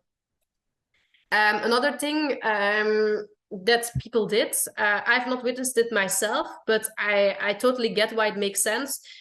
These are very good results that were obtained with hemorrhoid cream.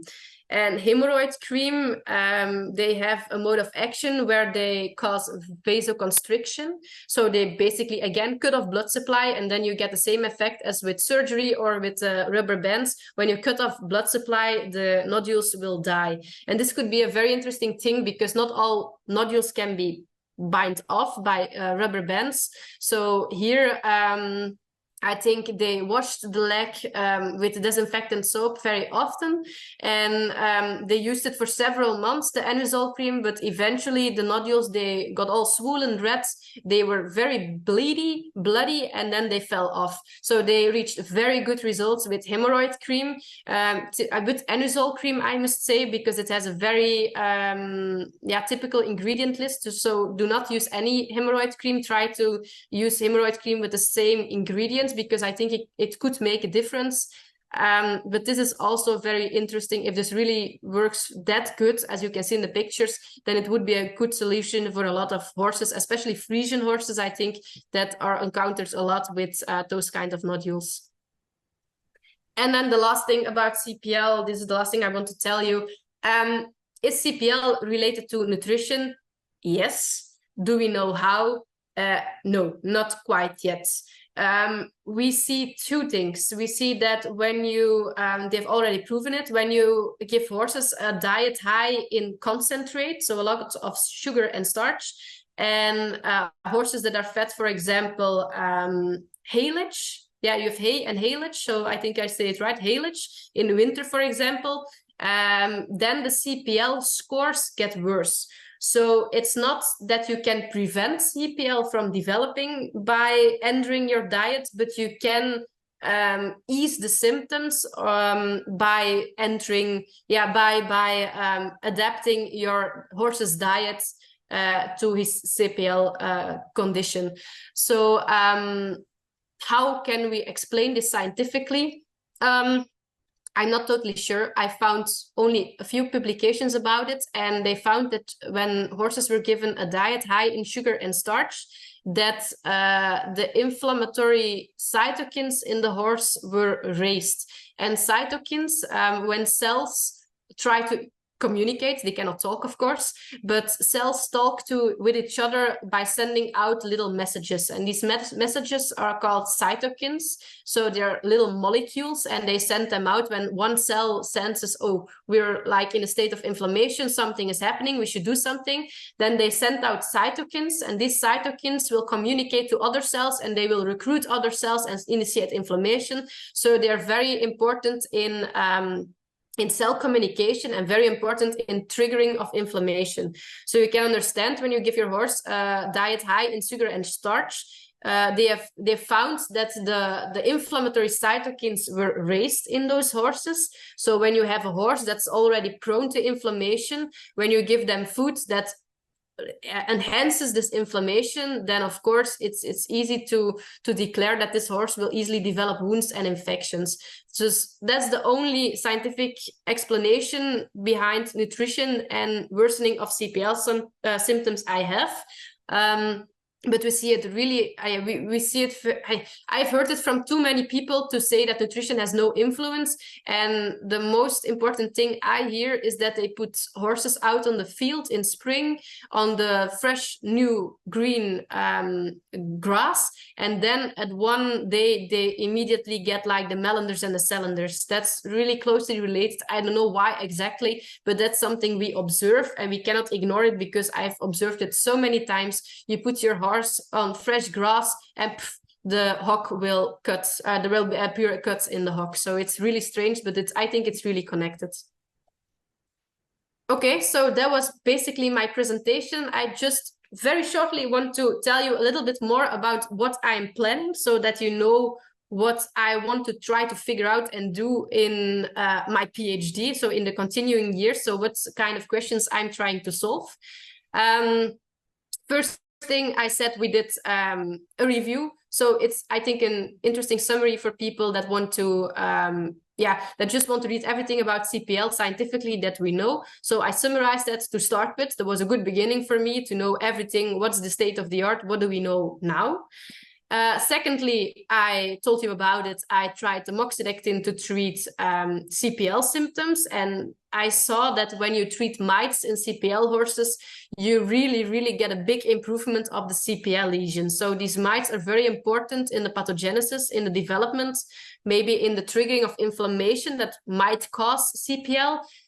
So when you have a CPL horse, definitely treat the mites because your CPL symptoms will alleviate. I did it with moxidectin. As I said, the picture on the left, this is Odette. This is my draft horse foal. I will try to treat her with ivermectin because horses from the age of just 1 month old, I already diagnosed with mites. It starts in a very young age, probably because they get infected through their mother, of course.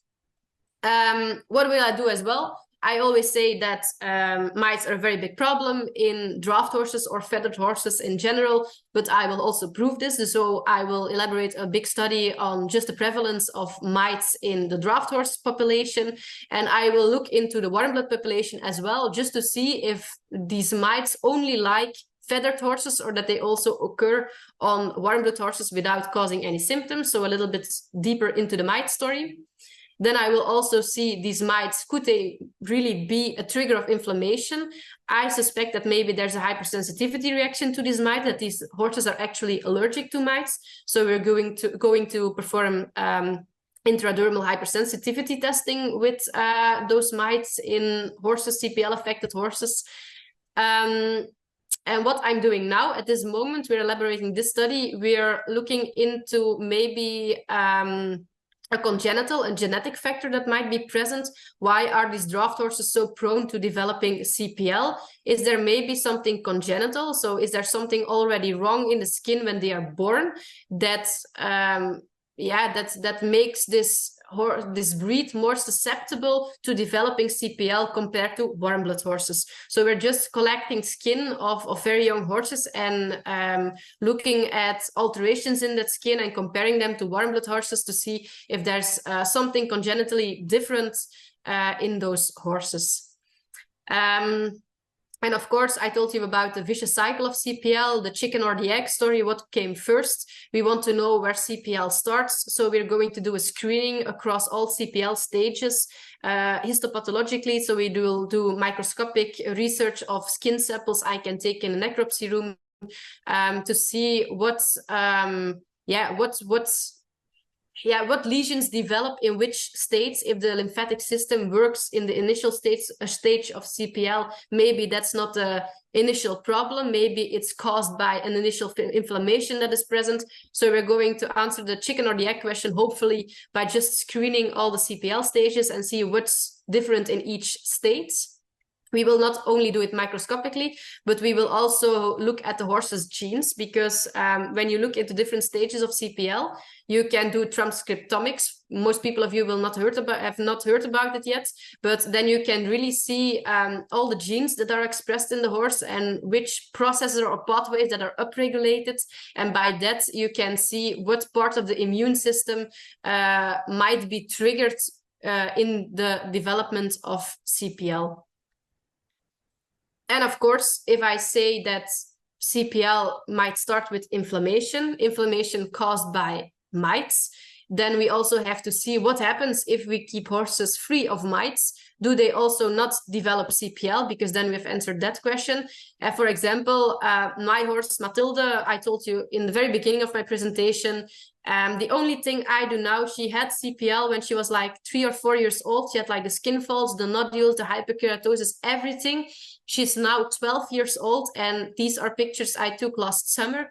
So her legs are like perfectly fine. Even the skin folds got thinner and got away. We even don't have nodules anymore. And the only thing I did was treating mites. So I'm a really strong believer in the importance of mites into the development of CPL. Maybe they cause CPL, but if not, they are really an important factor to aggravate CPL lesions. And also, I will try to figure out what these strange nodules are, because we don't know, nobody has ever looked into it. So I will take samples from these nodules and just try to figure out, are they caused by hypergranulation tissue? Are they caused by a virus? Is it just bacterial infection? So this is also something I really want to do. And I hope in 2028, I should have completed my thesis. In the best case scenario, I will have cured CPL, who knows? And I hope that I have saved the feathered draft horses, because you could see in the prevalence numbers there, it's a really, really, really big problem, and nobody can deny it. It's a really big problem for horse welfare. So we have to do something about it. And I hope by the end of my PhD that I will survive it and be alive, and that I will have completed my PhD by answering all the questions we have about CPL, or at least the most important ones. So thank you for your attentions. I'm happy to hear if there are any questions, but also remarks or ideas or different opinions, because as I said, I know a lot about CPL, but we don't know everything about CPL. So I can only learn from other people that have encountered this disease. And I'm always happy to hear stories or ideas or tips and tricks, because that's how I got my information. I think it's very valuable to share all these things with each other. So thank you. Thank you so much for that. Oh my goodness, we have a ton of questions. So we're going to start asking these and working through them. But as you're sitting there listening to these, please, if you had a question during the presentation, now will be the time to start typing into that Q&A box. Once we reach the bottom of the questions, which I think will probably take us at least another 30 minutes, then we'll conclude the webinar. So we'll start first. Ursula has a question, and she wants to know, is there a safe age when buying a horse, in the sense that it's highly unlikely for CPL to develop after that age? Yeah, I must say my research is mainly focused on Belgian draft horses. So most of the things I say, I can assure you that they're right for Belgian draft horses. I think they're alike in Frisian horses or other breeds like Clydesdale Shire and Irish Cots and so on. But in Belgian draft horses, we see that, in my opinion, I think by the age of 6 6, they have reached already a bad shape of CPL when they are affected. So normally you should see the first symptoms, and that's really true, in the age of 3, but then you really only have the small skin folds in the pastern region. So I would say it's safe to buy a horse from the age of 3. But if you really want to be sure, I would say something about 6 years old. If the horse has then very good legs, it's very unlikely that it will develop very bad CPL. Although I have heard stories about people that bought a horse that was already like 12 years old with no problems, and then it started to develop in a few months this very bad CPL lesion. So never say never, but the important thing to know is that CPL is very much dependent on environment. Dus if you buy a horse and you put it in a different environment with, let's say, a lot of mud, a lot of bacteria, a lot of mites, who knows, or you put another management on it. So the horse was first driven or ride a lot. It was put in a carriage a lot, and now it's just standing there and getting a lot of concentrate without really doing any work. Yeah, then you alter the environmental state of the horse, and this could influence CPL progression, and this could also trigger CPL development on a later age. So if you buy a horse at the age of, let's say, 6, and you're sure that your management around CPL is optimal, then I would say it's safe to do so. But yeah, it's no straight answer. You have to take several things into account, but that's my recommendation, I think. Maria, she says she's in the United Kingdom and she owns the Gypsy Cob. Many people call it cob legs, so I believe it's quite common. Is it perhaps hereditary?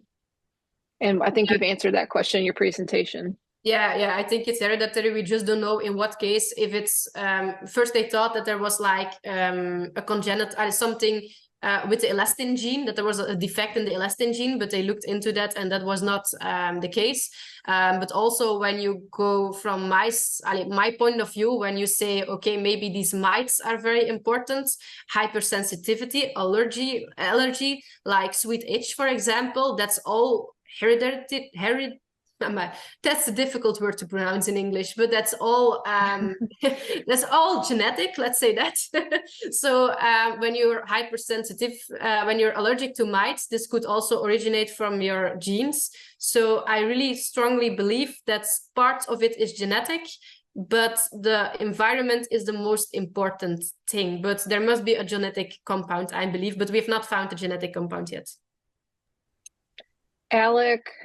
Alex asks, have you seen this in camels too? And he remarks that they often get mites and similar thicking and crusting and ulceration. Have you ever looked at camels? I think in the 2 years I do necropsies, I had like 2 camels. So I don't see them in Belgium. They're not so common. I don't know where he lives, but yeah, I have not seen it in camels before, but we have do a lot of alpacas in Belgium. And there it's known that chorioptic mange also causes a lot of problem. I've not seen a case with a lot of skin falls, skin scaling, and alopecia, yes, but really the skin falls not. But I could imagine that maybe, yeah, it could also exist in camels. If he has information or a case or pictures from a camel with CPL, you can always send them to me. I'm interested in any case. Oh, he says not camels, camelids. I hope I'm pronouncing that right. That's the camelids. It's it's camels, but it's also alpaca. They're all camelids. So okay. Yeah, then it's sorry answered. about that. In alpacas, yes. Camels, no. Okay. Let me go back to the top here. Maria, she says her horse, it's a Gypsy Cob, has arthritis and it's on a joint supplement, glucosamine, chondroitin, and MSM. If this produces more collagen, will it make his CPL worse?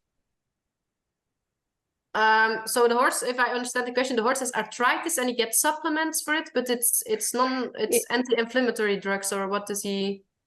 Yeah, it's a joint supplement, and I'm not familiar that it produces collagen.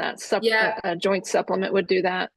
Yeah, I don't think, because there's, normally something that benefits the joints normally not produces collagen, because you don't need collagen really in your joints. So I would not think that it is of influence, actually. I've never heard from it before. I don't know any products that trigger the production of collagen.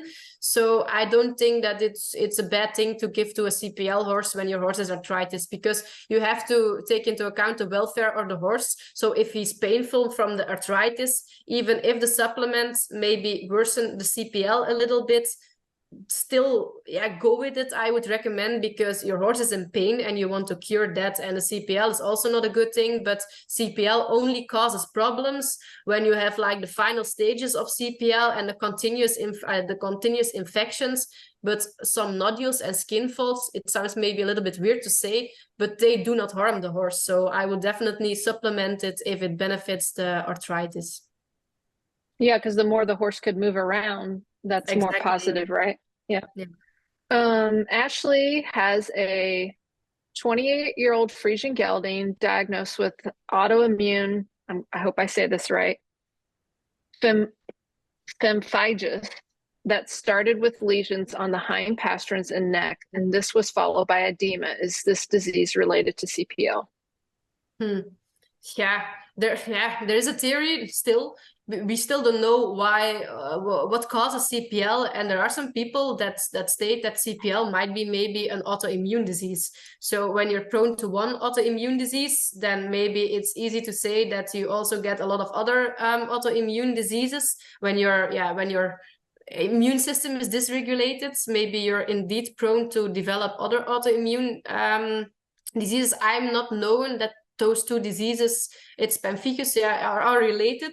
I've not seen many cases of CPL with pemphigus, but yeah, if indeed, if you believe that CPL could be caused by a dysregulated immune system, some kind of autoimmune reaction, which is definitely possible, then I could see maybe a link between the two, but it's too early, or I have too less information or knowledge to definitely say that they are related. But it could make sense, but I think it's more of a coincidence that these two happen together.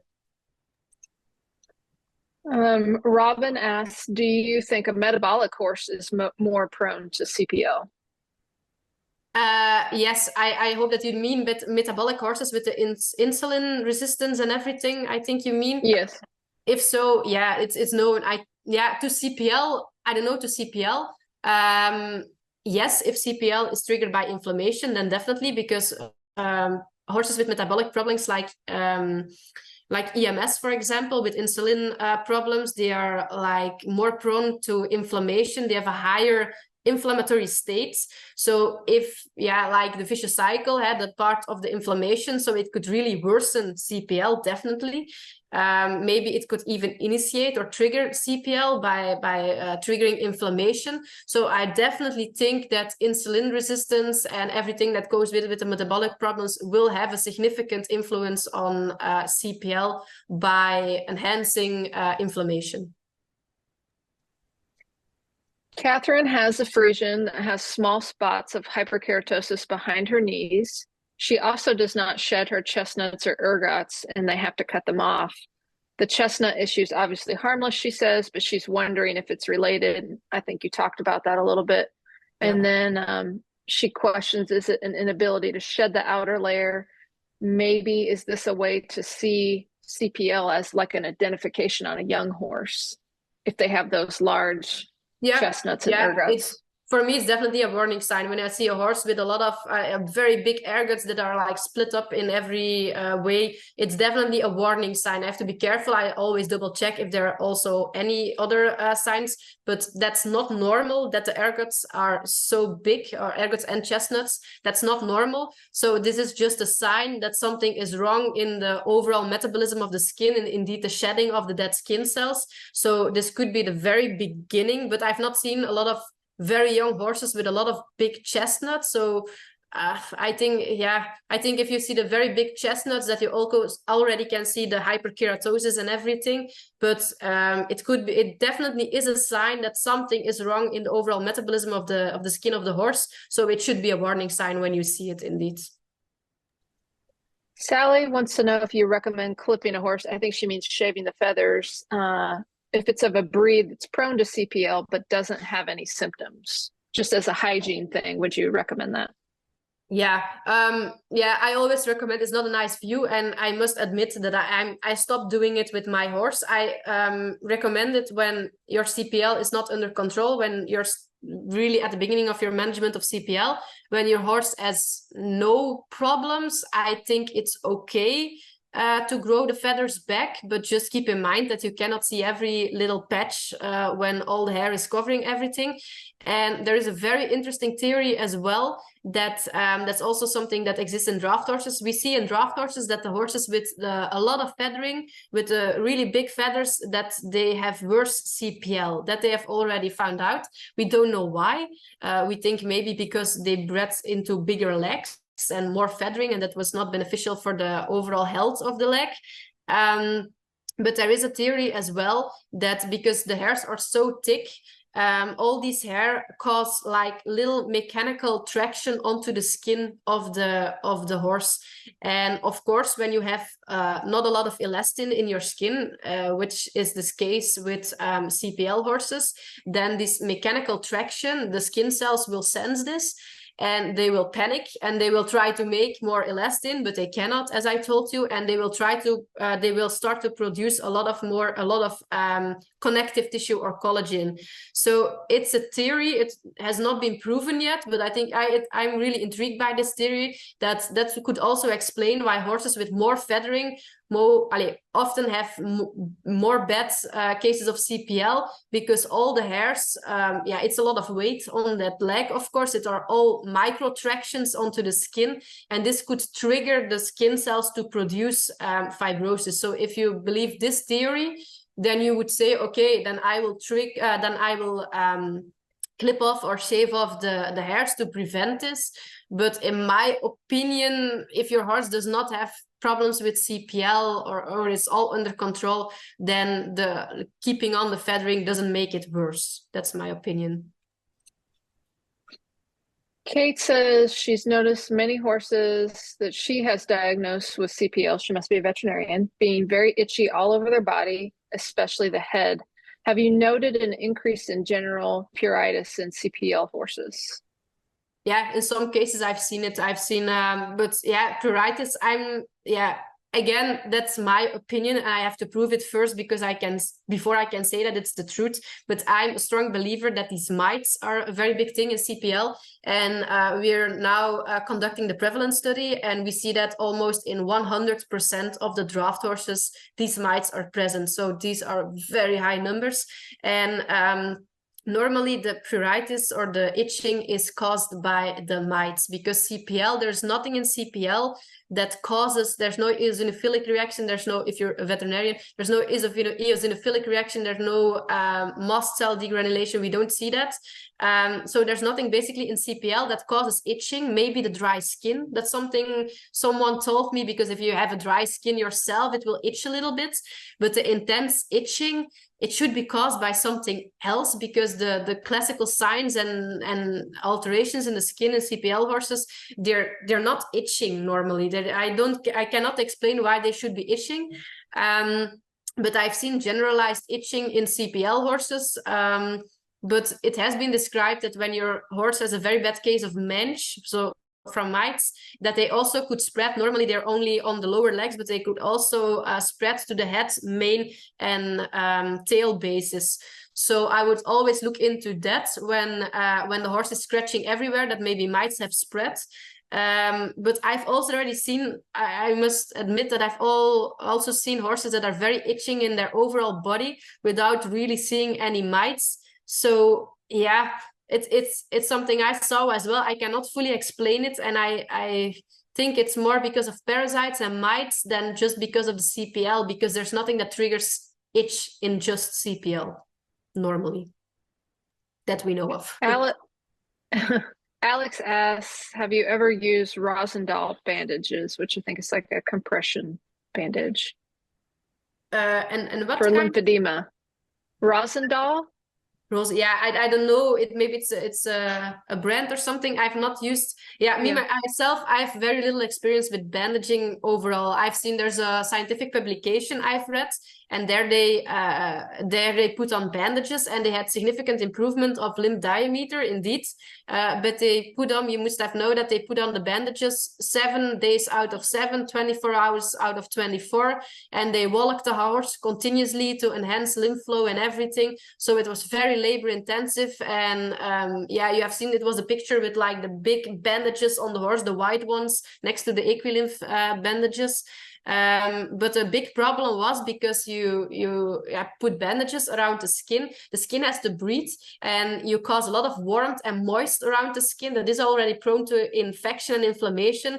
So they created basically a big flare-up of mites and of infection, because they created like this continuous friction. There was warmth, moist. So if it helps with the swelling, I think it will only be an effect that lasts just a couple of weeks, maybe months, I don't know, but it won't cure CPL, and you have to keep in mind the side effects that are definitely there. And that's why I've not used those bandages before. If I see horses with a lot of edema, I like to recommend lymph drainage. But I'm personally, but maybe this is just my personal opinion, I'm not an expert in bandaging as well, I must say, but in my personal opinion, that's not something I would do in any case of CPL. If there's edema, just try lymph drainage, but do not try bandaging. I've not tried it before. He also asks, have you seen similar clinical entity in camelids with mite infections, chronic mite infection? The camelids again, so the alpaca and the llama. I must have say we see often alpacas and llamas on necropsy here. They sometimes have chorioptic mange, but I've not observed like the really chronic lesions like the skin folds in those camelids yet. But the only other animal next to horses I've seen it is the sheep, but then more specifically the Suffolk sheep. And maybe interesting to know is that the Suffolk sheep was also bred for meat, and that they also bred towards very thick legs. And there you see, like, maybe it has something to do with also the big legs, I don't know, but it's a little bit similar to the draft horses. There I've seen it, and in the donkeys as well, and mostly in the Poitou donkeys. Poitou donkeys are the donkeys with like the dreadlocks and the very long hairs. So maybe again, a lot of hairs on legs facilitate these lesions maybe.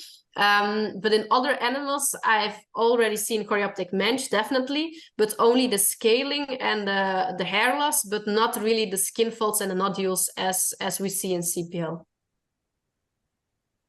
Olga asks if you see a correlation between CPL and arthritis in the lower leg or cardiovascular supply to the coffin bone.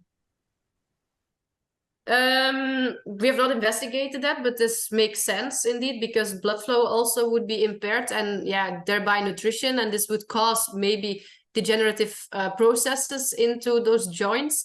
But more important to know is that overall in draft horses, again, we see normally the hoof consists of a hoof bone and cartilage around it. But we see a lot in draft horses, and it causes no big problems. But if you think a little bit further, you can imagine that it will cause problems. We see that this cartilage around the hoof that normally allows the hoof, when it's put on the ground, to enlarge a little bit, the classic hoof mechanism, basically, which facilitates the hoof mechanism. This cartilage that gives movements to the hoof, we see a lot in young draft horses already, that it's how do you say it, ossifying, that it gets bony. So the cartilage transforms into real hard bone.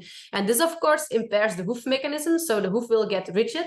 And when the horse walks or trots or everything, every time there's an impact on the hoof, and the hoof will not be able to perform a proper hoof mechanism. This will get a higher mechanical impact on the joints as well. And we see, for example, here in the clinic in draft horses, that they easier get on the lower limbs again. So maybe it's related to CPL, we don't know. But I think it's more, it's better to explain it by the hoof mechanism problem, I think. We see a lot of draft horses easily to develop arthritis or arthrosis, at least. Arthritis is inflammation of the joint. Arthrosis is the bone the getting bony from the joints, if you know what I mean. So the degenerative process, and we see that a lot in draft horses, and I think it's related to the cartilage, and maybe it could be due in an earlier stage due to a lack of nutrition and a lack of blood flow. This is possible in my opinion, but I'm not sure to tell that it's true because there's not been done any research about it. You talked about what to kind of avoid with the diet, but Lori asked, is there, do you have basic diet recommendations for horses with CPL? Yeah, it's very simple. You can give a lot of supplements, but again, these supplements, a lot of them are just commercially onto the market and not scientifically proven that they help. But as I recommend a diet for a horse with bad CPL, I just recommend to go back to the basics. So hay, a lot of hay, ad libitum hay. And the only thing you have to supplement to hay is a vitamin supplement, so minerals and vitamins. So if I would describe the ideal CPL diet, for me, it's very simple. Just give hay and a vitamin mineral supplement, and otherwise, basically, they don't need anything unless, of course, they have to work very hard in the carriage or something. Then you can supplement some kind of concentrate, but then you have a lot of concentrates on the market that are especially very low in sugars. So try to find some kind of concentrate that is low in sugar, but otherwise, it's very easy for me. Don't make it too difficult. Just hay and vitamins and minerals. Perfect. And Ursula wants to know if you would agree for this lecture to be translated and shared in Polish. I know that our webinars, we have closed captions turned on. So once we post this online, you will be able to select what language you wanted to watch the captions in, but perhaps we can link you and her up. Maybe there's something that the two of you can collaborate on there. Yeah, I think I don't speak Polish, so I will not be able to help in the translation. I think, if it can be done by artificial intelligence, definitely. For me, it's no problem. Spread the word, spread the information. We can only help each other and educate each other. And maybe, if it's not possible to translate the presentation here, I can refer you to my review article. It's a little bit shorter than what I presented to you here today, but the basics and the bottom line story of the whole presentation is also written down there. And then it's easily, you have the text and you can translate the text file into Polish, I think, if that would be of help. Alex wants to know, I think we've kind of touched on this already, but she asks, is it advised to always clip if she has a gypsy cob? She would need sedation to clip her cob. So I think she's kind of weighing the pros and cons of clipping versus, Yeah. I think if it's under control, if the CPL is managed and you don't have large skin fold nodules, no infections, your horse is free of mites, because the main clipping has to be done for wound care, I think, and for treatment of mites. These are the two main implications for clipping, indications for clipping. So if that is all under control and is fine, then I would see no harm in not clipping the feathering, definitely when the horse has to be sedated. Okay, and then we have a comment from Poppy. She says, it's a great webinar, and she thanks you. She comments that also keeping horses moving is really important. The lymph system in horses only works with movement, so not keeping horses in stables better. Keeping them on a track system and on a hay-only diet can also help. Yeah, exactly. Nothing to add to that, indeed. Olga says, is there an age by which you could say if the CPL hasn't progressed much, it will likely not get very bad for that horse? Again, for the Belgian draft horses, because I've not seen such a big caseload of CPL in other draft horse breeds, but I would say for Belgian draft horses, if I myself would buy a draft horse and I wanted to make sure that there was no CPL present, then I would be buying a horse around the age 7, 8, maybe 6, the earliest. At that age, it can be very bad already. I have pictures, but I cannot go through my presentation again, but if you rewatch it, the slides, there's a good idea maybe, the slides where I show the skin folds, where you have the small skin folds in the pastern region, then you have the second stage where you have them going up to the leg, and then you have them all around the leg. The middle picture is from a horse that is only 6 years old, and the CPL is like very better. It's also the horse with a large wound on the front knee. So this horse is 6 years old. So in that age, it can already be very, very bad. So if you're past that age, you've already passed a lot of critical stages where it could have gone worse. So I would say from the years of 6, 7 years on would be safe. But yeah, but never say never. That's the side note. Right, because it's the environmental impacts can change Exactly, yeah. when the environment changes. Someone's up to comment that Equiman's mite lotion, they've used it for mites and they found it to be effective for her horse, and have tried other things. I looked it up and it looks like it's a kind of a, they don't say what the ingredients is, but it's something herbal. I've never heard of that. Have you? No, and what's the exact name? Equiman's. No, I've not heard it from it before, but it's like a little bit the same maybe with Frisian expert oil. They say that because of all the ingredients, it's very effective, but I think that the main mode of action is just because it's oily based, that it kills the mites. So it could be if this product is also oily based, that this could also have an influence on mites just by suffocating them without all the other ingredients inside it. So everything oily is effective against mites. You can even put car oil on your horse. I would not recommend it, but I did it very many years ago here in Belgium, apparently, just the car, the engine oil from the cars on the legs of the horses, and that worked as well. So it's just basically the really the oily thing in a lot of products that kills the mites and helps with alleviating symptoms. Lori is a veterinarian, and she wonders, how often did you treat your mare for mites? And she would like to know what to recommend to people. Like, how did you treat her and how often? Yeah, I use a Sidectin. There's also a publication online. So if you have to, you have to calculate the doses for your horse, but it's 1.5 milligram per kilogram that you have to use. So for, I think for a large draft horse of like 800-900 kilos, you need about 60 milliliters per leg. And I calculated this for the weight for my mare because she's rather small and she weighs a little bit less.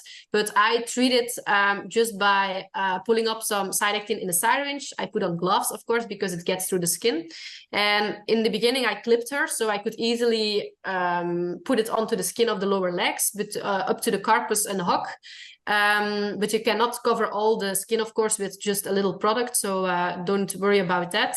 At this moment, I don't clip her anymore, and I try to put the product in between the hairs onto the skin, because it's very important that you put it really onto the skin, because on the hairs it will just go away and it won't help anything. But my mare doesn't have a lot of hair, so I can put it in between the hairs onto the skin. And I treat her when, and this is also what we saw in the study. In the study, we took samples and we saw that the horses, after 6 months only, were again positive for mites on skin scrapings. And most of those horses were in direct contact with horses that we knew were infected, but had received a placebo in the study. So we knew that they had mites. And the other horses, they only were positive again after 6 months. And that's also what I observe in my mare. I treat her always with Sidectin.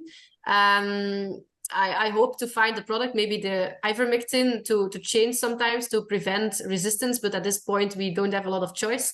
And I treat her, I think, every time I see her itching again. So it's a little bit too late because the mites are back again. But that's no problem. I treat her every 6 months as well. So I think every 6 months should be a good general rule when you treat with moxidectin, when you treat with Sidectin. With other products, it could be that it takes longer or even quicker for the mites to come back.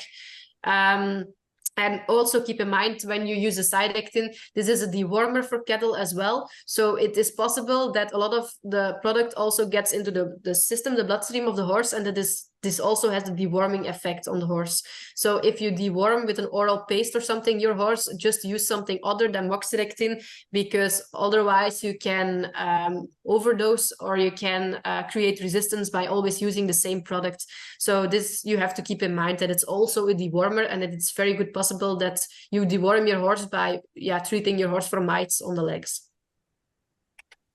Emma asks about names of the creams that you mentioned, and I will say, in the interest of time, Emma, we're going to upload this webinar both to our website, it'll be on YouTube, and our Facebook page. So if you don't mind, once we get that put up in the next day or so, if you can go back to that treatment section, you'll be able to go through and make note of the creams and the different topical products that Dr. Brees has talked about that you might want to explore yourself. So I hope that works for you, because we still have quite a few more questions to get to. Yeah, no problem. Yeah, great. Dr. Horstman says, very good talk. And he also comments that salt, seawater can also do a good job too. And he also thinks that mites are the biggest problem. Have you ever used salt water as a treatment? Yeah. As a treatment, I know here in Belgium, they make like these crazy jacuzzis and everything for horses. And also like the shrimp, I don't know how you say it in English, but like the like an aqua tread. Yeah, thing. exactly. It's like but the saltwater therapy. We have the old tradition here at the Belgian coast, and there they go like fishing for shrimps, like the little prawns, the shrimps, with their horses in the water. And it is a myth or something, or a legend, that those horses are not affected by CPL, although they are Belgian draft horses and have like 90% chance to be affected by CPL. And we see indeed that those salt water has a very good effect on the legs of the horses. They did it already in ancient times. They went to clean out the after winter, they went to clean out the legs. It's a very big tradition in the Netherlands, where they go in like these big groups of draft horses as a tradition, all dressed up. They go to clean the legs in the sea. And I think it's a good thing. It won't cure CPL, of course, but again, salt water is known to be a disinfectant, a natural disinfectant. So basically, by putting your horse in salt water in jacuzzis in the sea, you have a good hygiene management with a disinfectant product. So this is the basis of CPL, as I told you. So it makes totally sense that when you go regularly with your horse into the sea, into the salt water, into the jacuzzi, whatever, then you have good hygiene. You wash out everything, and it's also antibacterial because of the salts. So it can only help. Yeah. So I really believe that it has a good effect on the legs. Do you think that that salt water also affects mites? Just out of curiosity. Yeah, it probably isn't positive for them. yeah. I've seen for the study we washed the legs with soap, because you have the clipping machine with the knives, but when the horses are really dirty, then it won't get through. So for the study I did with the moxidectin, we had to clip all the horses and shave off the feathering, and there we washed, I think, the legs twice with as well a disinfectant and the soap. So they were washed very thoroughly, and they were blow dried as well. And even then, I took mite scrapings before and after the washings and clipping and everything, and it had no effect on mite counts. So if you scrub them and wash them twice with disinfectant soap, and you blow dry them and everything, I proved that it had no effect on mite count. So I don't think that seawater just would affect. It's not salt, it's still something different, but I saw that they were not affected by even disinfectant soap and washing several times and scrubbing with brushes and everything. So I don't think it will be affected by seawater. Wow, they're tough little things, those mites. Are there any diet suggestions that you made in the presentation? They align to diet recommendations for PSSM1. Are there any links between those two diseases? Yeah, I could give a whole webinar, I think, about PSSM because I'm really interested in PSSM, and I'm doing some side projects with, I have a lot of veterinary students I have to do master theses with, and I really like PSSM as a topic for master theses. So I'm looking into that a lot beside my CPL project. And Yeah, it's really interesting. I don't see a link between CPL and PSSM, but it's just another genetic condition that occurs a lot in the same breeds affected by CPL, especially in draft horses, also in Irish cobs.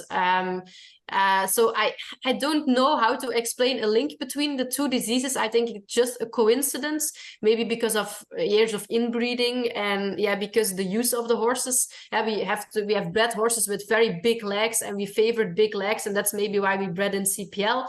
But we also PSSM was bred into the Belgian draft horse as a good thing, basically, but we didn't know we were selecting for PSSM positive horses because we wanted horses that could work on the field all day long with very little sugar and with very little energy, high energy diets.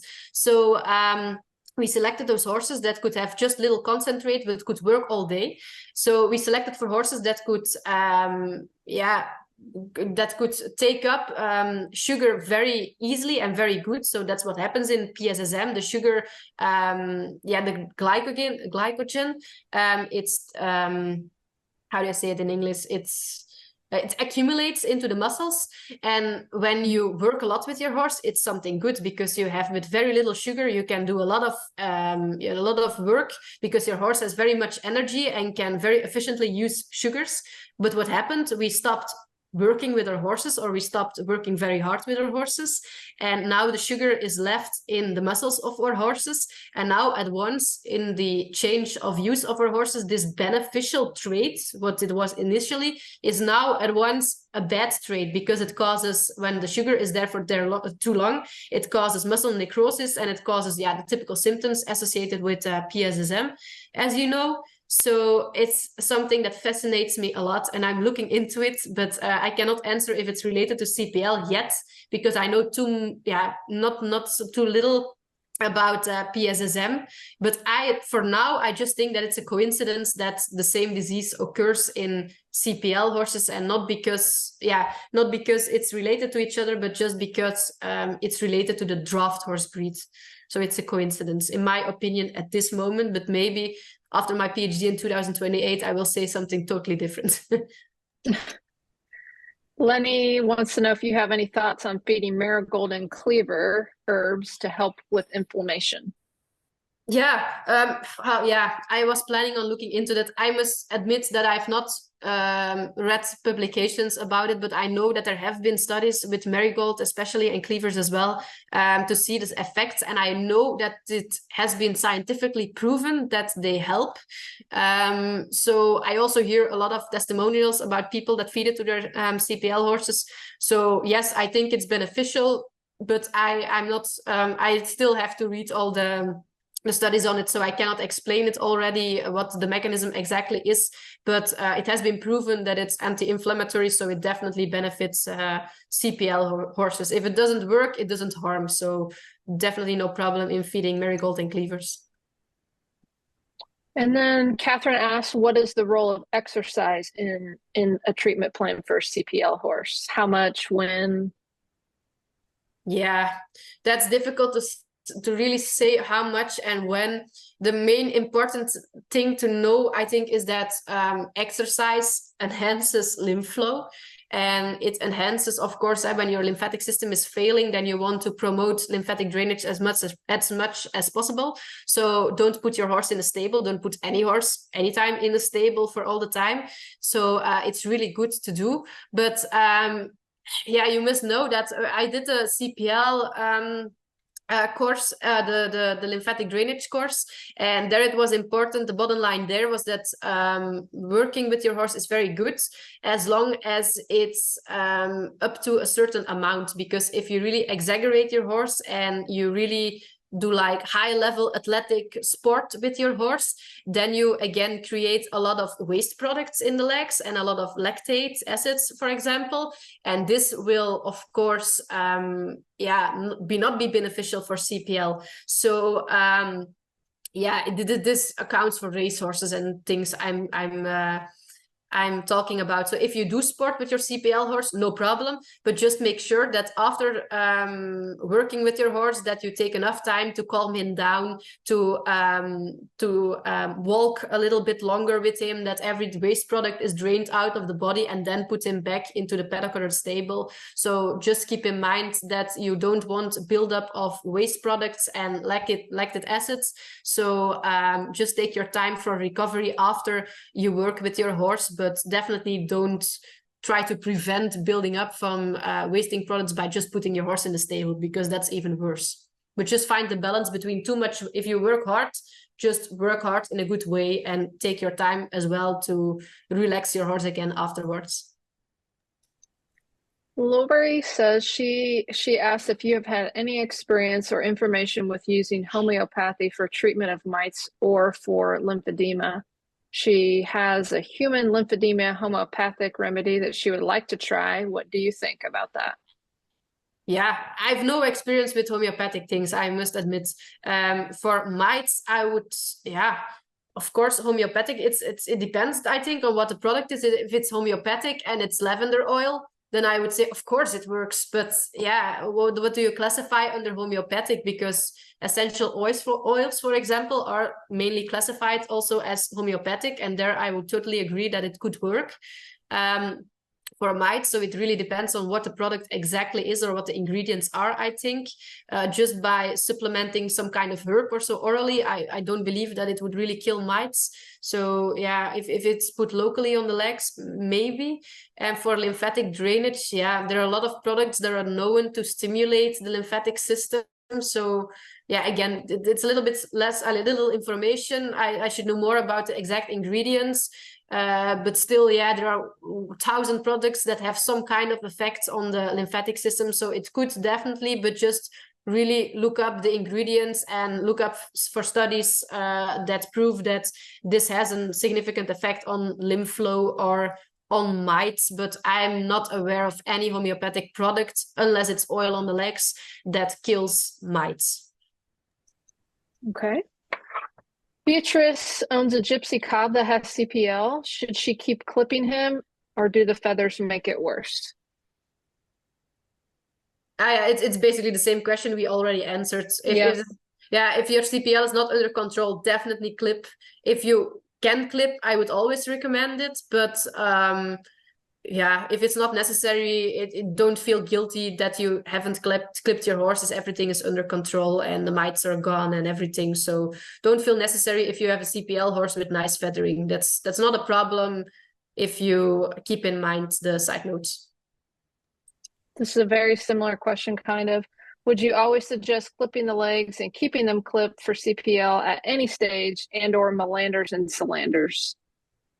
Yeah, it's same answer. I think maybe one thing I can add, I think of, is that those feathering also have a very important role in also isolating the legs. So when it's winter and your horse is standing in the mud or something, you must try to, people that have washed the feathering of their horse will see it. Definitely the gypsy cobs with a lot of feathering, if you wet them, the moist will not get onto the skin of the leg. So it's very difficult to wash the feathering of the horse when it's very, very thick, because it isolates a lot and it prevents actually moisture from getting from the outside to the skin surface. So I think that's maybe something you should keep in mind when you have a horse.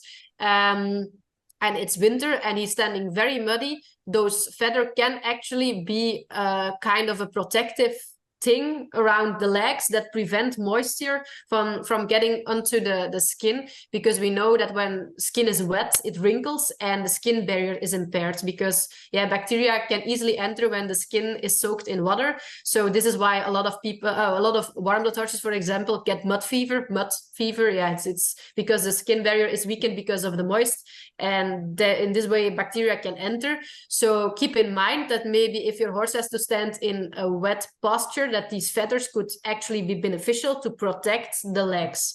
So so you should look at each horse individual. What's the state of the CPL? What is the state of the environment? And then decide, are these feathers beneficial, yes or no? And then you can decide it for yourself.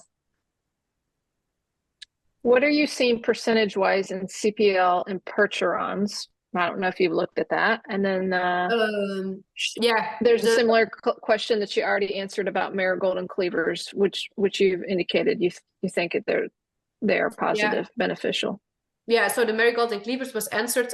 For Percheron specifically, a percentage I cannot say, but I would definitely say that it's not 85%, because we see in Belgium a lot that people who used to work with Belgian draft horses get rid of their Belgian draft horses because they all have leg problems, and they switch to Boulonnais or Percheron. But if you remember the picture where I banded the CPPD nodules, like the time lapse of the big nodules, I banded and fell off.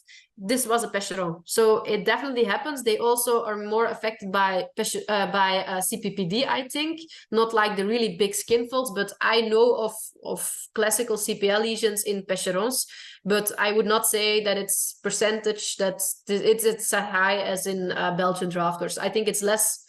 I think it's less, but but you're not definitely sure that if you buy a Percheron that it will be CPL free. But it's less. I agree, but I don't know how much exactly. If your horse has, I think she means nodules. It says lobes. If your horse has the lobes with the yellowish discharge, is it still okay to apply lime sulfur for the mite treatment?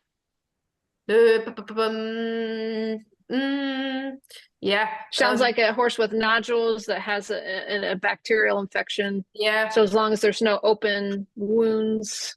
Yeah, I always treat in order from bacterial infection, then mite infection, and then getting rid of nodules by banding or something. So I always first address the bacterial infection. Normally those mite projects, because I use the Sidectin, that for lime sulfur I have not used it before, so I cannot really say. But for the Sidectin, we also had that question because the horse with the big wounds was also included in the study, and we could not do any antibiotic treatment on those wounds, of course, to not influence study results. But we were a little bit afraid that the product would sting when it came into an open wound, but it did not at all. So I think you just have to see with the lime sulfur, just apply maybe first a little bit onto a small wound, and you can immediately see the reaction. If the horse is painful or retracts his leg, then it probably stings, because this would be the most important thing, I think, that would bother the horse with open wounds, that it would sting into wounds. But I cannot say that for sure. I don't know if the ingredients would sting. I'm not sure. Yeah, I can say that's our primary treatment of choice at the Fenway Foundation, and I have put it on horses when I had a cut on my hand, and it had no effect on me whatsoever. So I agree, treat your bacterial infection first, but if you have a large open wound, you probably need to give that some consideration. But abrasion, small things, it seems to have no effect on, doesn't cause any issues. So that's just another positive comment. Thank you so much. You're brilliant. Ursula says you're brilliant. She's looking forward to hopefully getting this translated for owners in Poland. Casey says you mentioned floxum can affect fertility. Is this true also with moxidectin? Also, do you have okay, go ahead. Answer that part first. Yeah, Foxim is proven to have a negative effect on fertility. Sidectin or moxidectin, it's something that we use routinely in horses with oral dewormers. So there have been a lot of studies on horses to prove that it's safe to deworm your horse. So that's why I can say that moxidectin also, Sidectin is a product that's only been used in cattle, but because it contains moxidectin, it's quite safe in horses because we've tested it on side effects. And moxidectin is not known to have fertility effects. The only thing, if you really overdose it, and then especially in young horses, very skinny horses, if you really overdose it, then it can cross the blood-brain barrier and you can get neurological symptoms. So it can be toxic in a certain dose, but not in a way that it affects fertility, for example. So per definition, every substance, even water, can be toxic when you give the toxic doses of it. So moxidectin can be toxic, but it's quite safe in horses and has no other side effects than neurological symptoms if really overdosed. So yeah, if that answers the question. So always be careful with those products, but moxidectin, I'm feeling safer by using that instead of Foxim in horses. She also wants to know if you have any experience with Frontline, the spray that's primarily made for dogs. Yeah. It's made of fipronil and methoprene. Yeah, I don't really use it because, I really use the Cydectin because I've seen that it works really good, of course. But there have been studies on fipronil, and it works in horses. And I think you must be careful because there's a study online, you can look it up, but there's a scientific study about the use of fipronil in horses with mites. And I think it really reduced the mites, but I don't know if they got rid of them all. So I think it can be used, but it's not always that effective. So keep that in mind. So if you treat with fipronil, I would recommend, for example, that your vet takes skin scrapings. It's not really a big deal that your vet takes skin scrapings after you treat to really rule out an infection of mites after treatment.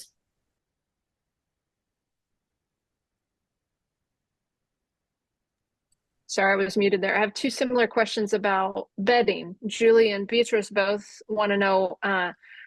Julie asks, is there a connection between the type of bedding used and the incidence of mites? And Beatrice wants to know what's the best kind of bedding for CPL mites or CPL horses if they have to be in their stall. There have been a study. There has been a study that looked into environmental factors associated with CPL and CPL scores or worsening from CPL, and it was not done by me, but I've written it down in the review. I thought that in any case, frequently change the bedding. That was bottom line. So hygiene, basically, again. And I think that the horses on sand or rubber had less worse CPL than horses kept in straw bedding. So yeah, and turnout was also significant less. So I think that straw was the worst bedding to put CPL horses in. And then just rubber flooring or sand was the best one. And then in addition, changing the bedding frequently was also a good thing to do. So these things I know. And we know that these mites can survive up to 69 days in the environment. So it can be recommended if your horse is stabled, if you have a horse with a bad mite infection, treat it, but also change, of course, the bedding, because straw especially can be a housing for mites in the meantime until the product of your horse is washed off or worked out. And then they can go back from the straw onto your horse. But I thought that straw was the worst. I think that sounds right. Tammy asks if a horse or pony over 10 years old has some very mild CPL folds in just one leg, is it likely to progress, or is this likely from a local irritation and there will be no other progression? It's very unlikely to progress, I think. Never say never again, but if your horse is already 10 years old, he will never, maybe it progresses a little bit, but it will never end up in the stage where you have to wonder if you have to put your horse down because of very bad symptoms or something. So maybe the fold gets a little bit thicker, maybe another pastern gets a little wrinkle. But again, basically a horse doesn't get harmed by a little wrinkle or a little fold or even some nodules. So you can sleep tight. I think your horse will never, if you keep in mind while you manage your horse that you maybe adjust the diet a little bit and you do everything in favor of preventing CPL. But for such a horse, I would pay big money, let's say, because I would be 90% sure that I bought a horse without CPL, or without CPL that would ever affect the life quality of the horse. Let's say that. Jane washes her horse's legs with Hibis scrub, which is very helpful. She wants to know how often can she use it on her horse.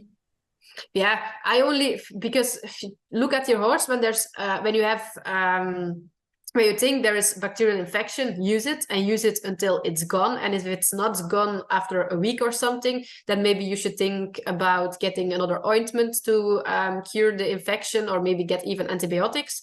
So normally you only use it when you think there's bacterial infection present, because again, it also kills the good bacteria, so you can disbalance the bacteria onto the skin, and that's also not good, because then you would actually facilitate the growth of bad bacteria on the leg.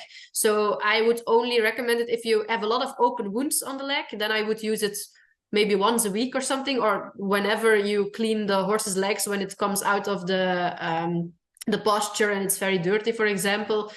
But normally you should not routinely use it every day or every week when there are no signs of bacterial infection, because then again it can do more harm than good.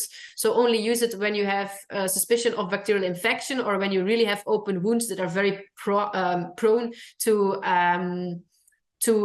develop bacterial infection, if that answers the question. Jody said her horse itches all over. If I treat mites on the legs, will the mites move up the body? And if so, what do you use to treat this? Yeah, I've also thought about that. That's a rare case indeed. We had one horse in the study that also had hair loss on the belly and on the flanks and higher up the legs. And we really, in the study, we only treated until the hock and the front knee, so not higher with the product. And we saw that even the lesions on the belly and higher up resolved. So this is the case when you use, for example, Cytectin. It normally goes systemically. So even if you miss a patch of skin, the product will go into the skin and will divide onto the whole horse. That's why it's also maybe has a deworming effect. So when your horse overall has mites, it's likely that when you treat with Cytectin on the legs, that it will also affect the mites on the other parts of the body. But if you're not sure, just check it again with scrapings. That's really not that difficult. And things like lime sulfur dip, you can wash the horse's legs, but you can also wash the horse in his hole. So if you're really doubting of thinking that your horse is full of mites everywhere, just I think it's a little effort to wash the horse as a whole instead of just the legs. So Catherine asks, if we treat for mites with Cytectin, is it a one-time treatment or do we need to repeat it? If it's only once, will the mites return if there's no exposure to other horses? Yeah, my horse, that's a little bit of a question. My horse, she's the only draft horse in the herd. But there are other horses, like Icelandic horses we have, and some warm blood horses and so. And although we don't see any, I've never tested them, but we don't see any clinical signs of mange on the other horses. She gets mites every time again, every 6 months, I think. And we don't go with her a lot to like stallion contests or something, where she gets in contact with other draft horses that have mites. So I think that they can return, and that maybe other breeds can be asymptomatic carriers of mites. So keep that in mind if your horse is in a herd. And also with the horses that are not in contact, we had some in the study that were just the only horse at home. They were free of mites for a longer time, but eventually I heard now, but that's just anecdotally, one horse that was treated in the study, and 1.5 years later, she started a little bit itching again, so they decided to treat again. So it can occur even when the horse is the only horse at the stable. So keep in mind, it's like with deworming. If you don't put your horse out on the field, the chances are less that your horse get worms again. But I would not put my money on the fact that your horse will never get worms in her life again. So it's just the same with deworming. Hannah commented that the Rosendahl bandages that Alex mentioned are the short stretch bandages that are used in multi-layer lymphedema bandage. And she says, again, as you had said, not useful unless there's sufficient fluid in the limbs. Okay, I agree. And since Hannah's on there, I just want to give her a little shout out. She manages the Facebook group, Chronic Progressive Lymphedema. So as you're listening to the final questions on this webinar, that's a great Facebook group for owner support. Hannah does an awesome job in managing the seems like millions of questions that come in. And then there's also a website, chronicprogressivelymphedema.com. So be sure and check those out.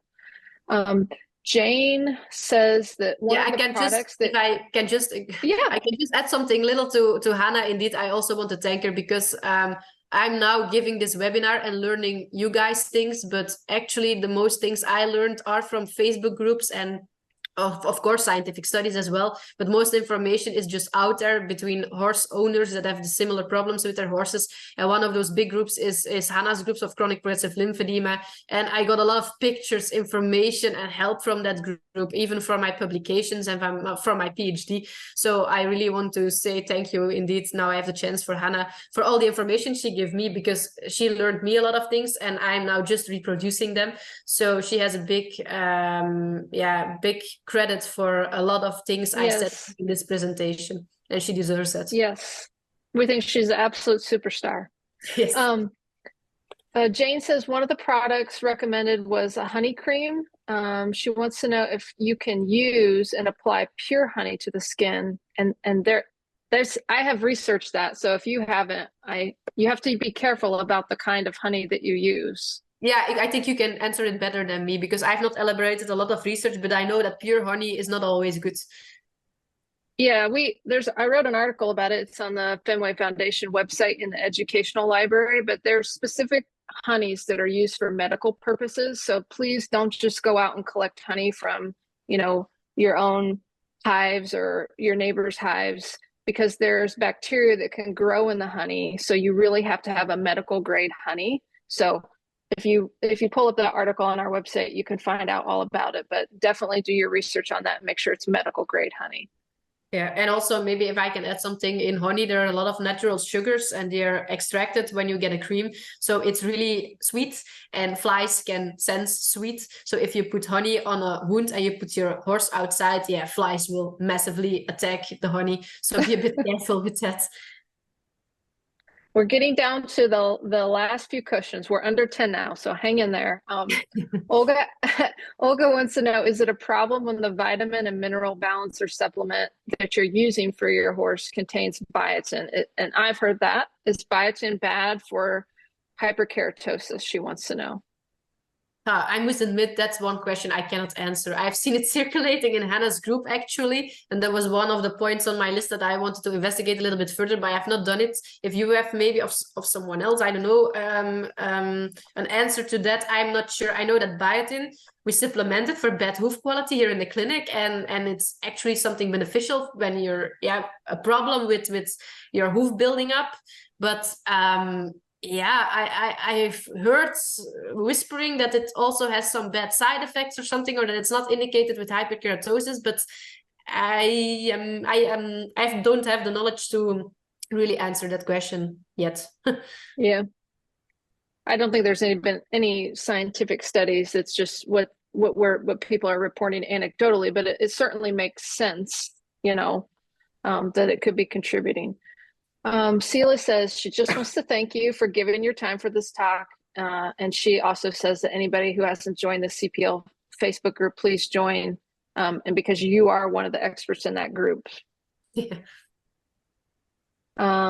Patricia says, I only found one thing that worked for mites on my cob, and that was Frontline spot on for dogs. She says, be sure to skin test first. The active ingredient is fipronil. Yeah. That's correct. Bridget said, this is a great question. Bridget says, you haven't mentioned using emollients like emollient creams on the legs as a regular treatment to keep the skin in the best condition. Do you think this helps?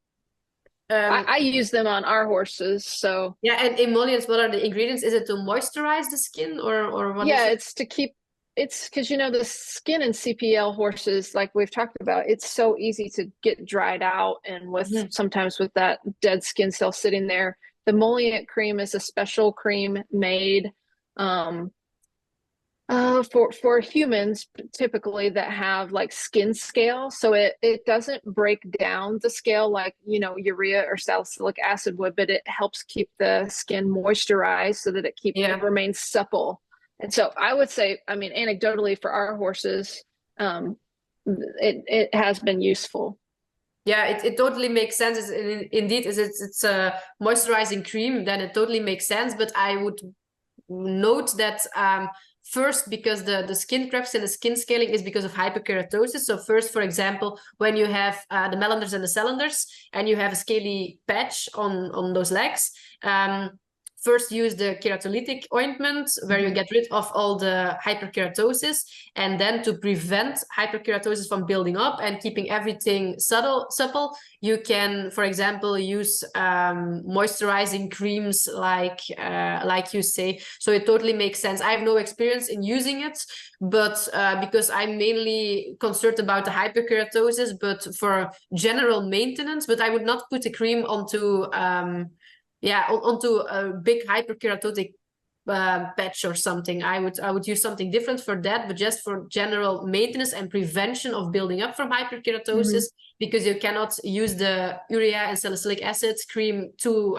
many days in a row. Then I would see no harm in using that. It would be beneficial, I think, indeed. That's what we do. We would use the urea or salicylic acid on the hyperkeratosis, use that cream for one day, and then in the in-between days, like maybe the next 6 days, we would use the emollient cream to just helps keep it from cracking, getting so dry that it cracks and then you have a wound. Let's see here. Anita says she has a drum horse. His legs are clipped. He has a CPO score of B. He's not itching or rubbing his legs. He has no open sores. She uses lime dip for treatment. Given the conditions that she has described, how often should I do a 4 by 7 day treatment? Okay, she's asking about the lime sulfur dip. So we use that all the time. Yeah, so you have to use it. You have to do one treatment, and then you have to space it out every 7 days, and then it's 4. You have to do it 4 times. So it's a kind of a month-long thing, but you're just treating once a week, and that's because of the reproductive cycle of mites. Yeah, it's because most products, they kill the living mites, but they don't kill the eggs. And the mites have a cycle of like 3 weeks, I think. So when you treat it's basically the same for the Cydectin, but we suspect that the Cydectin works long enough to also cover the newly hatched mites, because if you treat the first time, maybe some eggs survive, and those eggs will they will hatch in 10 days. And then you have to treat a second time to also kill the young newly born mites before they can reproduce themselves. And then you're certain that they're all killed. So if you use it at least 2 times with 10 days, 2 weeks interval, not longer, not shorter. But the four times at 7 weeks, that's maybe a little bit overkill, but if it doesn't harm, then it's no problem. Better be sure, because if you chronically underdose, then you get the risk of resistance, of course. So better be sure that everything is killed and that you chronically underdose. Oh, she says if she does the 4-week treatment and he's not itching or rubbing his legs, how often do I wait? She's basically saying, should you just keep treating for mites, or is there a schedule, or do you wait until symptoms appear? Yeah, it's the same with worms. Some horses get worms very easily. Some get very large amount of worms. Other horses have a better immunity system, and they don't get a lot of worm in infestations. So there's really no general rule, I think. I have the experience that once in 6 months here in Belgium, but again, there's another climate across the sea, so maybe it doesn't count back there. But here in Belgium, I do it every 6 months, and that's also what I recommend to people. But most of the time, I just say, watch your horse. If the skin gets scaly or the horse gets itchy, you can treat again. And that's also what most horses do. When they see that the horse is rubbing again or itchy, then they start treating. And sometimes it depends. The one horse was 1.5 years later after the first treatment. My horse is every 6 months. So it really depends. But I mainly take itching as a clinical sign, and the sign start for treatment. But really for preventive measures, I would just use, the pig oil and sulfur. It's used in Shires and Clydesdale to clean out the feathering for shows. And it's quite liquid, and you can put it in how do you say it? A spray, a diffuser, and it's very easy. So when you groom your horse, you're just brushing them out. just buy 1 bottle of pig oil and sulfur and brush out the feathering with a little bit of pig oil and sulfur. And that's basically a very good routine because it's really healthy for the skin, really healthy for the hairs. And it's also a preventive measure because it's oil. It makes your horse less attractive to mites. So I would not use like the big products, the chemicals, as preventive measures, but try to use the more natural things to prevent resistance when you're trying to prevent an infestation of mites. There's a few people on here that are hoping to connect with you after this presentation. So I would just say if you email us at info@fenwayfoundation.com, we can get in touch with you. Or if you like to give out your email address, some maybe I can. Don't. Can I put things in the chat? Sure. How? I can put my email there, but I don't know. I cannot type, I think. Yeah, I don't think there is a chat on the webinar. It's just questions and answers. But anyway, get in touch with us. I will send my email address to you, and you can spread it on the Fenway site or something, Facebook page, and then it's okay. Sure, super. Well, that is the last question, and I have to say that's the most questions I've ever seen on a webinar, and I've been doing this for a long time. So I think a lot of owners really enjoyed this presentation. So on behalf of the Fenway Foundation for Frisian Horses, we want to thank you for attending today's webinar. And I mean, absolutely thank you, Dr. Breeze. This was wonderful. It was exactly what we were hoping for. If you have additional questions, if you're watching this at a later date, please get in touch with us at info@fenwayfoundation.com. We'll make sure your questions get to Dr. Breeze and she can get you a response. This webinar was recorded, so if for some reason you didn't catch all of it, it will be added to our website, and you can go there to explore this webinar, and we have several hundred educational articles in our library, and the website is www.fenwayfoundation.com. Thank you, Dr. Breeze, and thank you all for joining us today. We hope to see you at our next webinar. Yeah, thank you. It was my pleasure. And just one thing I want to add. I saw in the questions now that veterinarian Ben Horsmans also attended this. I don't know, maybe it's already gone because it's got pretty late. But many years ago, I rode in his car like one day with a lot of questions about CPL, and he gave me the idea about the relevance of mites in CPL. And he's basically a very important person in the whole development of my my research, basically. So if he still is here, I want to thank him because of his ideas and the side acting and everything, because he started it all. And it was actually his work that gave me the ideas and the direction to my research. So if he listens, thank you. It just goes to show when you share information with others, you never know how far it will go or how it will change the world. All right. Thank you, everyone. We'll see you at the next webinar.